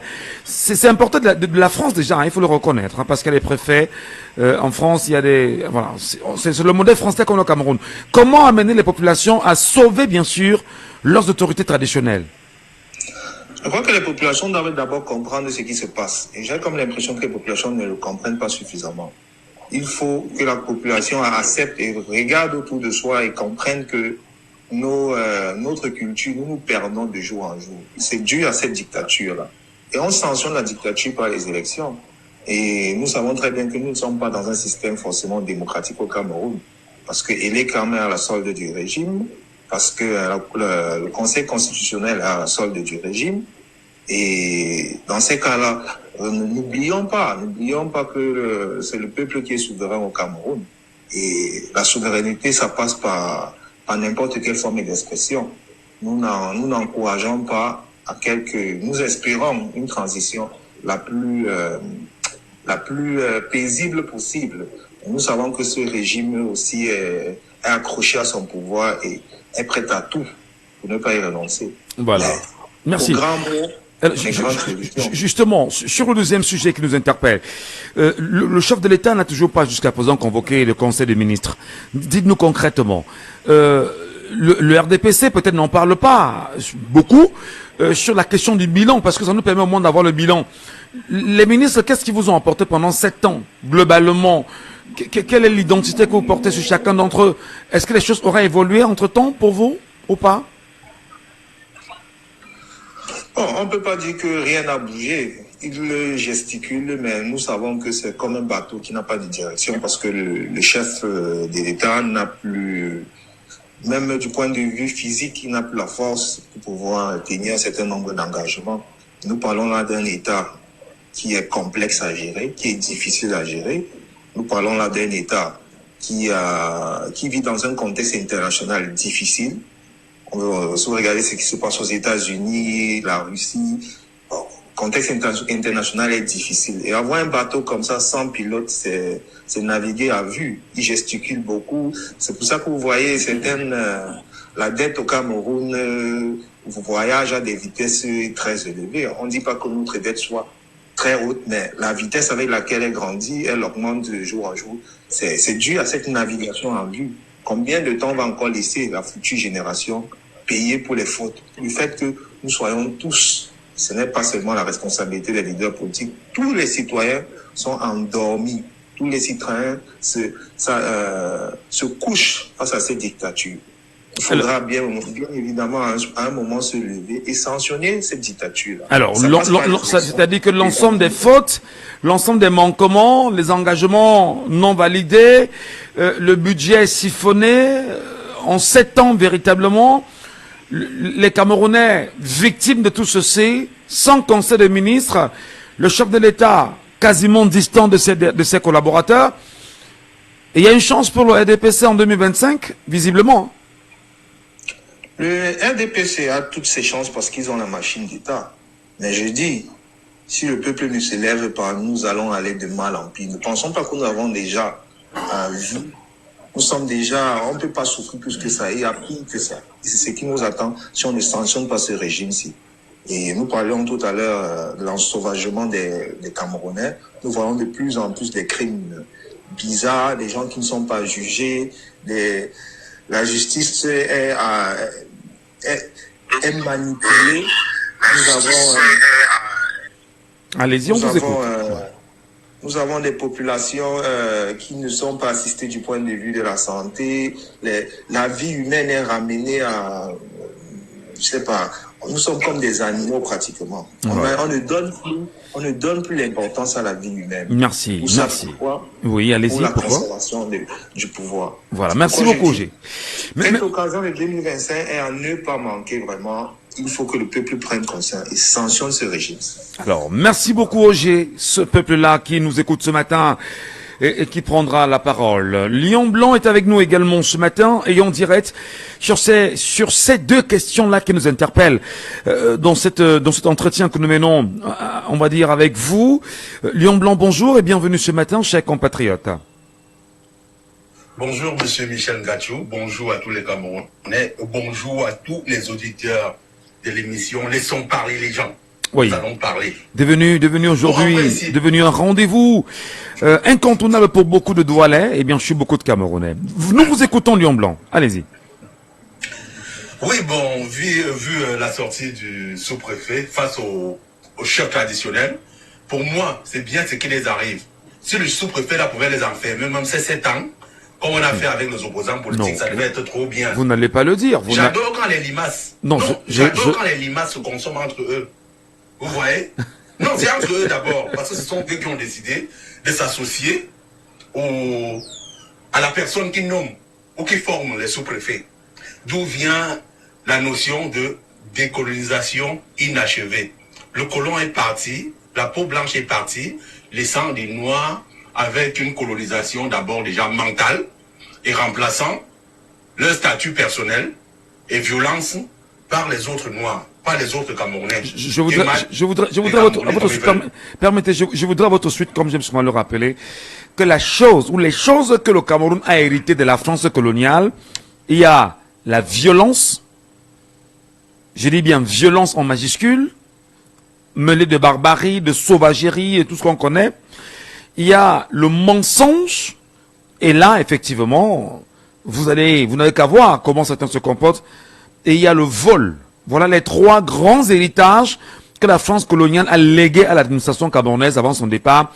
Et pour aller dans le même sens que vous, s'avéra-t-il, bien sûr que le message et la leçon a été bien assimilés. Lion Blanc.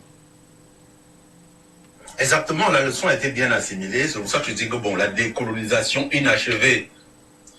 Ils se sont rendus compte que s'ils continuent de violenter les Noirs étant sur place, ça ne devait pas payer. Ils ont choisi les remplaçants, comme ce sous-préfet, qui se sent tout permis, et par la haute voix. Je me demande où est passée la sorcellerie que les rois et les chefs disaient qu'ils ont souvent là. Parce qu'ailleurs, comme ça, on le fait, ils marchent maintenant que par les mains. Eux, je lève ces pieds, on sait marcher que les enfants font souvent là.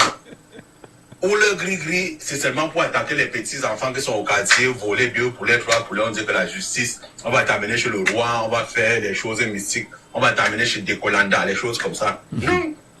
C'est là-bas qu'ils devaient pratiquer pour montrer que non, ils sont les vrais représentants divins du royaume. Ils sont des vrais rois. Regardez comment est-ce qu'un monsieur parle comme ça. Bon, on accuse aussi les populations que les populations doivent faire quelque chose. Ils devraient faire quoi? Déjà, les rois là trahissent la population tout le temps. Rendez-vous compte, je ne sais même pas ce qu'un roi ou un chef attend du gouvernement. Ils n'attendent rien. Le gouvernement en place, où Paul Biya a besoin de mon vote pour être président. Moi, j'ai pas besoin de lui. J'ai besoin seulement qu'il arrange là où je peux marcher, l'hôpital et tout le reste, parce que je vais payer mes impôts plus tard. Donc la population devrait elle-même comprendre qu'elle ne devrait rien demander à un chef. Parce que les chefs, généralement, ils ont même des cadeaux que les notables, les élites, mais les simples personnes qui sont au village qui veulent faire un deuil, tout ça ne leur donne plus que ce que le gouvernement leur donne en échange. Comment se soumettre à ce niveau? Et pourtant, le gouvernement a 2000 fois besoin d'eux qu'ils ont besoin du gouvernement. Le gouvernement, s'il veut recruter même seulement dans l'armée, ils ont besoin de voir les chefs pour qu'on donne le test moral des enfants que le chef va envoyer pour gonfler les rangs de l'armée. Ce n'est pas le chef qui a besoin d'eux. C'est eux qui ont besoin du chef. Mais regardez comment ils traitent les chefs. Regardez comment ils traitent les chefs. C'est eux qui ont besoin des chefs. Dans tous les sens. De toutes les façons, c'est eux qui ont besoin. Mais regardez comment on les traite. Pour moi, c'est indigne. Et je me demande comment est-ce que, quand ils rentrent, ils regardent leur grande famille. Parce que le chef a dit, le sous-préfet a dit jusqu'à dire carrément que vous avez les femmes partout, vous portez le gros gandoura, vous faites les enfants partout. Donc c'est sa vie que vous voulez minimiser. Et des enfants qui ne servent à rien. Voilà. Oui. Heureusement que le chef territorial est sorti, dit qu'ils ont eu l'argent. Donc le sous-préfet là, c'est un racket. C'est un malhonnête. Si on a eu l'argent pour organiser la fête, d'où vient-il que le chef va me donner 20 000? Il va manger les 20 000 là tout. La soirée du 20 000 là, il va manger 20 000. Il va boire 3 bières, il a mangé un plat de porc ou de quoi, il quitte tout ça. Et il donne 20 000 pourquoi? Donc moi, le sous-préfet là, c'est un bandit. Tous sont les malhonnêtes. Donc d'ailleurs, ce qui les arrive, c'est la lutte, c'est le retour de consommation des limaces. Ils ont fini de manger tous les légumes des Camerounais en rentrant et discutent le partage. Donc ils partent autour. Et tenons maintenant compte du congrès du RDPC qui n'a pas été tenu. Mais depuis avant 2017, ça n'avait pas été tenu. Hein. Alors, donc nous allons nous proposer un candidat. Non, le sujet ce matin, le deuxième sujet n'est pas porté sur le congrès du RDPC. Le deuxième sujet est porté sur le fait que le chef de l'État n'a toujours pas tenu de conseil des ministres à date. Est-ce que c'est encore possible? Parce qu'il va falloir, bien, effectivement, que les gens en allant voter en octobre prochain disent que bon, d'accord, évaluons quand même ce qu'a fait M. Biya en 7 ans, regardons ce qu'il a apporté. Les ministres déjà, est-ce qu'ils peuvent au moins nous dire ce qu'il a eu à faire? Est-ce que lui-même est au courant de ce que ces ministres ont apporté? Je rappelle bien sûr que la Constitution est claire là-dessus, que la politique de la nation est déterminée par le chef de l'État lui-même. Décidément, comment est-ce qu'on peut avoir une politique que l'on enjoint à ses collaborateurs sans y veiller sur son applicabilité? Non, en principe, je ne pense pas. C'est déjà trop tard. On est à 4 mois des élections. S'il fait même le remaniement, qui seront ceux qui vont prendre comme ministre? Il va prendre les ministres où? Venir prendre dans le MSC. Parce que c'est le seul endroit qu'on peut prendre un ministre que j'accepte. Hein. C'est venir dans le MSC là-bas choisir des gens pour donner ministre. Mais sinon, le ministre, s'il fait un remaniement ministériel, il en a fait plus de 10 en combien d'années? Tous les 10 là, c'est la même personne. On enlève du sport, on va mettre dans la formation professionnelle, on enlève de formation professionnelle, on va mettre dans la communication. C'est un jeu de chaise justement qu'il fait depuis 1982. Je crois que la première fois qu'il a même fait ça, c'était en 83. Oui. Premier remaniement, sans demander l'aval d'Amadou Ahidjo, c'était en 83. qu'il a commencé à dilapider. En tout cas, je ne veux même pas entrer dans l'histoire, ce serait long. Je vous en prie. Donc pour moi, je n'attends pas qu'il puisse faire un remaniement parce qu'il a toujours travaillé avec les mêmes. Donc il n'y a pas le jour qu'on va dire que Paul Biya a été floué. Le conseil ministériel, par exemple, on s'assoit, on dit, bon, monsieur Nganou Messi, vous avez demandé tel budget pour nous faire la route de XY. Elle n'est pas faite. Pourtant, l'argent a été décaissé. Qu'est-ce qui ne va pas? Il faut bien sûr qu'on nous dise. Madame Naloba Lyonga de l'enseignement secondaire, vous avez décaissé l'argent cette année pour nous faire ci, pour nous faire ça. Évaluation faite. Lorsqu'on ne fait pas ces conseils des ministres-là, les tenir même une fois par an, décidément, est-ce qu'on n'est pas là même dans une sorte de... C'est-à-dire que de regard condescendant vis-à-vis des populations elles-mêmes? Non, en principe, c'est pas comme ça. Moi, je me dis que c'est pas comme ça que le président de la République voit le Cameroun. Pour lui, c'est rester là où vous êtes, voler comme vous voulez, mais rassurez-moi que vous allez me donner l'électorat. C'est tout. Ne faites rien. Les projets même. Vous croyez que nos chefs d'État là dorment même? Michel Gachou, je te jure que je suis sûr que si je te vois, tes babes auront commencé à blanchir. Lui, si, ça c'est vrai. Qui, c'est vrai déjà. Elle peut attaquer à la politique, à vieillir. Tout le monde, ceux qui veulent réfléchir un peu vieillissent. Pourquoi ceux-là ne vieillissent pas? Ils ne réfléchissent à rien, ils sont couchés, ils dorment. Ils mangent. Souvent on dit qu'il y a les collaborateurs. Peut-être les collaborateurs travaillent même mieux que eux. Parce que sinon je ne comprends pas. Tout le monde que j'ai vu, moi j'ai commencé à m'intéresser à la politique, ça fait pas 4 ans. J'ai 36 ans, mais j'ai les barbes blanches. Je ne comprends pas d'où ça vient. Ouais. Ça veut dire qu'ils ne fournissent aucun effort. Ils ne veulent pas lire pour... Non, ils ne sont pas dans ça. Ils n'ont jamais travaillé. Et ils sont là pour chercher l'électorat, pour conserver Paul Biya au pouvoir, afin de voler, situer les enfants à l'intérieur et à l'extérieur. Parce que ceux qui ont échoué sont devenus sous-préfets au Cameroun. Ceux qui ont réussi sont à l'extérieur. Ceux qu'on n'a pas pu prendre le bon d'eux sont à l'extérieur. Et pour moi, j'ai toujours dit, souvenez-vous, chers Camerounais, les parents là sont les meilleurs parents pour leurs enfants parce qu'ils se sacrifient, ils sont prêts à vous tuer tous à condition que les enfants vous dominent. C'est nous qui sommes faibles alors qu'on est plus nombreux que eux. Que chacun se lève, se batte pour l'avenir de ses enfants, même pour son propre avenir. Rien n'est encore fini. Si les gens là sont là, on peut les bouger et demain, tout le monde peut sourire. Rien n'est encore fini quand Dieu n'a pas dit que c'est fini. Voilà. Ils sont des bons pères pour les enfants. Soyons nos bons pères aussi pour nos enfants. Soyons les bons grands frères, soyons les bons petits frères. Soyons tout pour combattre ceux-là parce qu'ils sont prêts à éliminer tout le Cameroun à condition de pérenniser leur héritage de génération en génération. C'est nous qui sommes faibles. Bougeons. C'est bien sûr votre propos. C'est laissons parler les gens. Diego est avec nous également ce matin en direct sur cette question-là, plus que jamais. Elle vous parle aussi, Diego, la condescendance des sous-préfets au Cameroun. Il y en a qui sont allés jusqu'à tuer même leur campagne. Il y en a qui brandissent des menaces. D'ailleurs, je vais vous raconter une anecdote. Diego, bonjour déjà en passant. Diego, bonjour.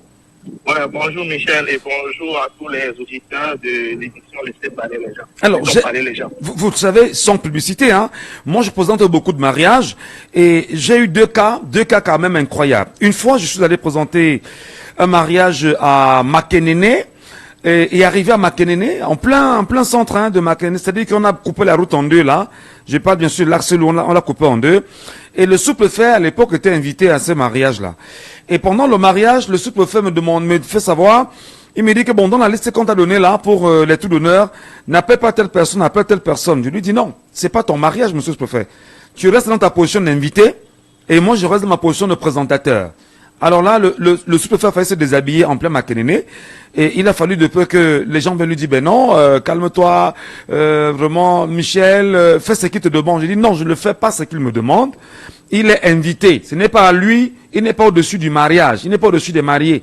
C'est pas à lui de me dire, d'enlever un nom dans la liste des invités, des tours d'honneur et d'associer des listes, des noms qui soient ces noms. Donc c'est pas lui qui me remet cette liste-là.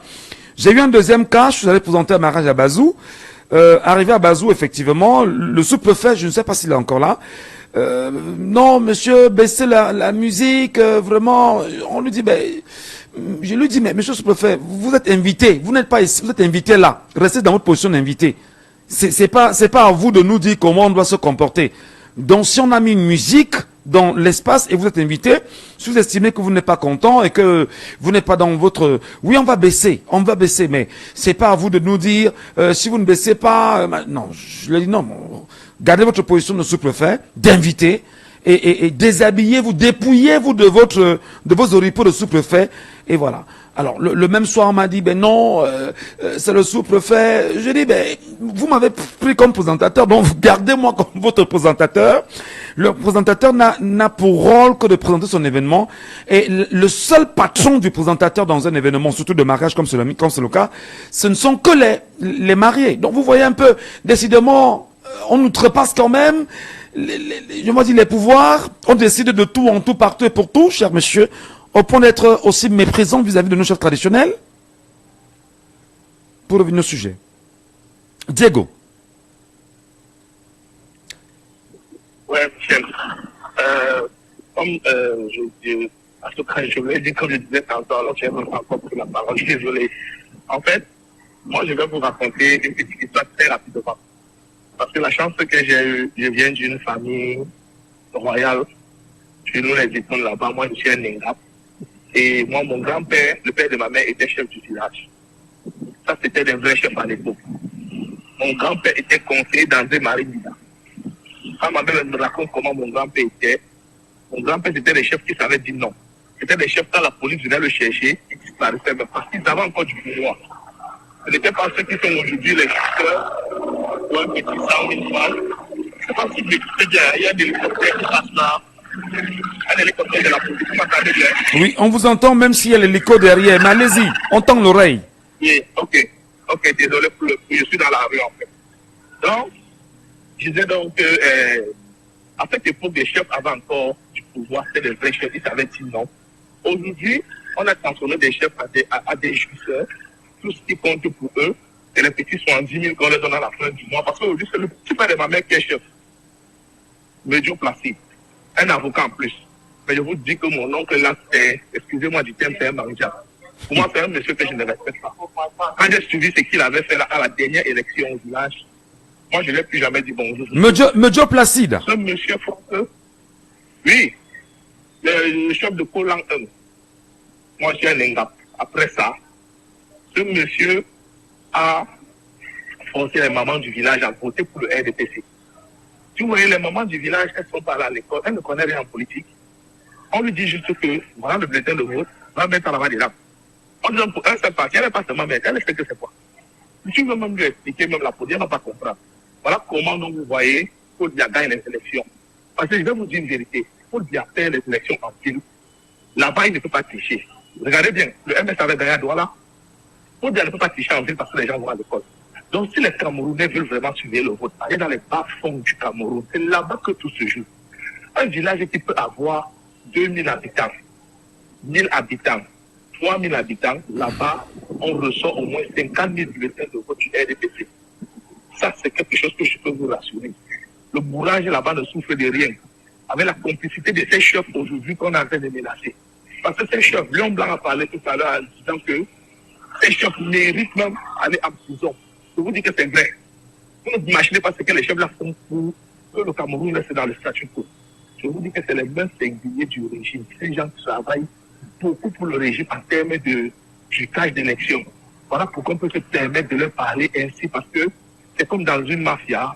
Quand le chef de la mafia parle à un de ses employés, il parle avec des condescendants. C'est ce qui se passe aujourd'hui. C'est entre des mafieux et le chef des mafieux est en train de parler à ces éléments en les menaçant. Pour lui, il ne les voit pas comme des chefs, il les voit comme des complices du crime. C'est tous des bandits, ces chefs. Je vous dis que je n'ai aucun respect pour un chef camerounais, à part les gens comme les Sokoudjou. Je vous dis que ces gars n'ont aucun pouvoir, ils ne peuvent même plus maudire quelqu'un. On les appelle chefs juste parce que c'est chef, sa majesté. Vous ne voyez pas que c'est même les sous-préfets et les préfets qui les choisissent au Cameroun. Si un chef aujourd'hui s'oppose, on va vouloir l'enlever chef, parce qu'on les a émasculés. Ils n'ont aucun pouvoir. C'est des légumes que vous voyez là. Donc quand j'ai fini de dire cela, je vais maintenant arriver sur le sujet des conseils des ministres. Franchement, Michel, pour moi, ça c'est un non-événement, c'est même un débat.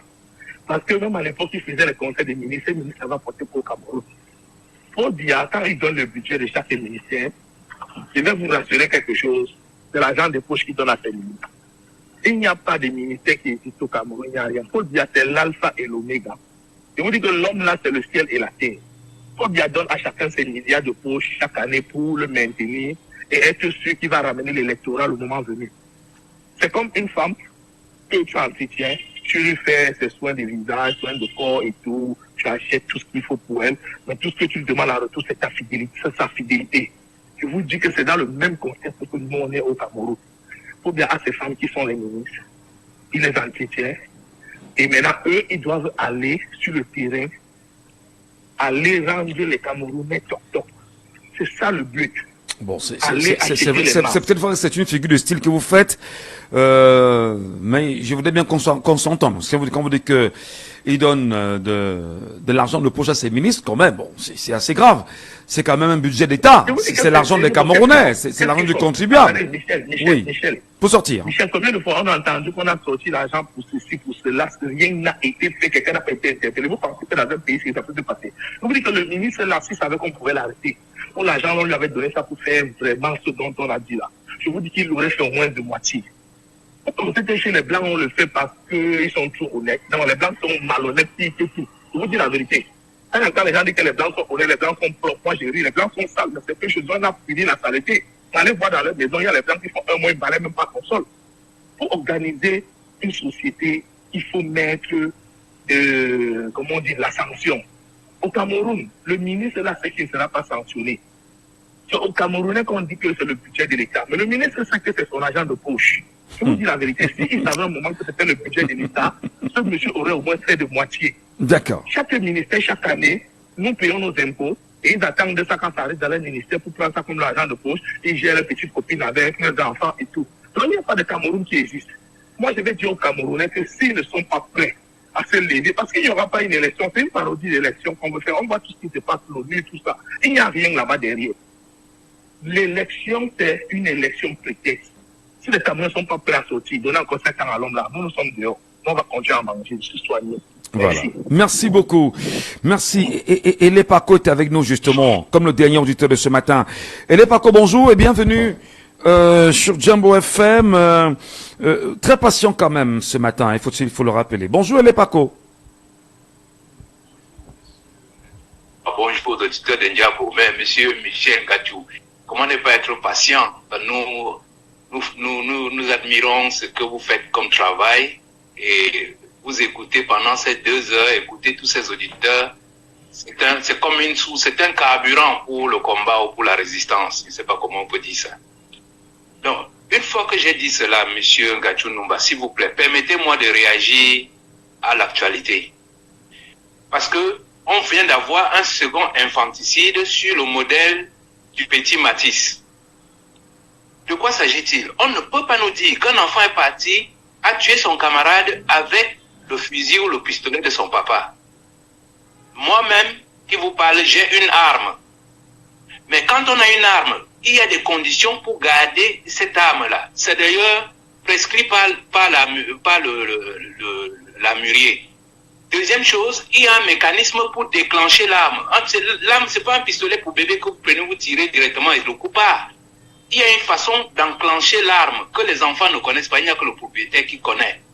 Donc pour moi, c'est un crime masqué en accident de tir. Il faut arrêter le papa de ce garçon. C'est lui qui est responsable de ce crime, qu'il essaie de masquer en disant que c'est son fils. Alors s'il a agressé son fils comme un petit assassin ou un chien méchant pour aller tuer des gens, il emporte la responsabilité. Il n'y a pas d'autre alternative, s'il vous plaît. Suivez-nous cette histoire-là, on ne peut pas laisser ça passer. Voilà. C'est compris. C'est compris. Je vais faire une doléance justement à ma hiérarchie. C'est vrai qu'à 50, on est censé terminer, mais vraiment, allez-y très rapidement sur les 2 sujets pour qu'on puisse sortir. Oui, pas de course, je dirais, pour le premier sujet, ce n'est pas un zèle. C'est comme ça qu'on leur apprend ça. C'est-à-dire que nous sommes dans une colonie et dans une... Je ne sais pas où ils sont formés, mais je vous dis, ces gens-là ne savent pas ce qu'ils font. Ils exécutent seulement les ordres qui est donné de près. Ce sont des instructions qui viennent de très haut. N'oublions pas que nous sommes gouvernés par un administrateur des colonies. Les ordres viennent, les gens prennent le commandement, ils font ce qu'on leur demande de faire, même s'ils ne comprennent pas le sens. Donc je vous dis, c'est pas un zèle. Ils font ça partout. C'est pas parce que cette fois-ci c'est un peu public. Vous avez donné des témoignages. Moi-même j'ai plein de témoignages où ces gens nous humilient à un point où on ne peut pas. S'ils humilient nos chefs comme ça, combien de fois pour nous autres populations? Bon, moi, ce que j'aimerais noter dans ce cas fait, a dit ce monsieur, c'est deux choses qui résument toute la situation. Première chose, il vous dit que ses chefs viennent dans son bureau prendre les bons pour aller se soigner. Mais monsieur Michel Ngachou, quand quelqu'un vient prendre les bons pour aller se soigner, vous croyez que celui-là peut venir contribuer pour aller faire la fête? S'il n'a pas l'argent pour aller se soigner, c'est évident qu'il n'a pas l'argent pour aller payer pour la fête. Or, si on lui demande de contribuer pour la fête, alors qu'il ne peut même pas contribuer pour sa propre santé, ça veut dire qu'il est en esclavage. Donc, ça résume bien la situation dans laquelle nous sommes. Nous sommes en esclavage, avec des gens qui nous malmènent comme sous les hauts commandements, sous les hautes instructions, sans même comprendre ce qu'ils font. Et tout ça, ça baigne dans une inconscience absolue. Monsieur Ngachou Numba, dans ce Cameroun, ici dans le littoral, quand vous parliez comme ça à un chef, comme le disait M. Nyamding, vous rentrez, vous couchez, vous ne vous relevez pas. Mais aujourd'hui, on a des pantins, les sous-préfets sont inconscients, vous êtes au milieu d'une population, vous vous comportez comme si vous étiez, mais de toute façon, cette année, on va mettre un terme à cela. Et ça me permet d'embrayer sur le deuxième sujet en un seul mot, pour dire qu'une fois que vous avez, analysé le comportement du sous-préfet, qui se résume à un maître d'esclaves qui malmène ses pauvres esclaves, mais le conseil des ministres sert à quoi? Ça ne sert à rien. L'ordre vient de Paris, tout est réglé. On dit, toi tu fais comme ça, toi tu fais comme ça, toi tu fais comme ça, toi tu fais comme ça. Moi particulièrement, je ne connais que deux ministres de ce gouvernement. Il y a un là qui avait acheté des jouets comme ordinateur aux étudiants. En fait, c'est le même qui avait tenu un discours extraordinaire. Je pense que c'est le plus grand discours qu'un ministre n'ait jamais tenu. Il a réuni une centaine de personnes. Il a dit, le chef de l'État et son épouse sont dans l'avion. Mais une information, je vous dis, c'est le jour de la libération. Donc qu'est-ce que vous voulez qu'on attende de ces gens? Rien. Merci. Prenons nos cartes d'électeurs, allons voter et libérons le pays. Merci beaucoup, cher confrère. Merci beaucoup. À tous et à toutes, madame et messieurs, nous vous souhaitons de passer une très bonne journée et on se quitte avec vraiment ce zeste d'humour-là de Elé Paco. Voilà. Mesdames et messieurs, le chef de l'État et son épouse sont dans l'avion. Voilà. On s'en souvient. C'était Jacques Famindongo. N'oubliez pas que si vous ne faites pas la politique va vous faire. Et au pire des cas, elle va vous broyer. À demain, 9h. C'était Laissons parler les gens, que vous pourrez réécouter en podcast sur notre page.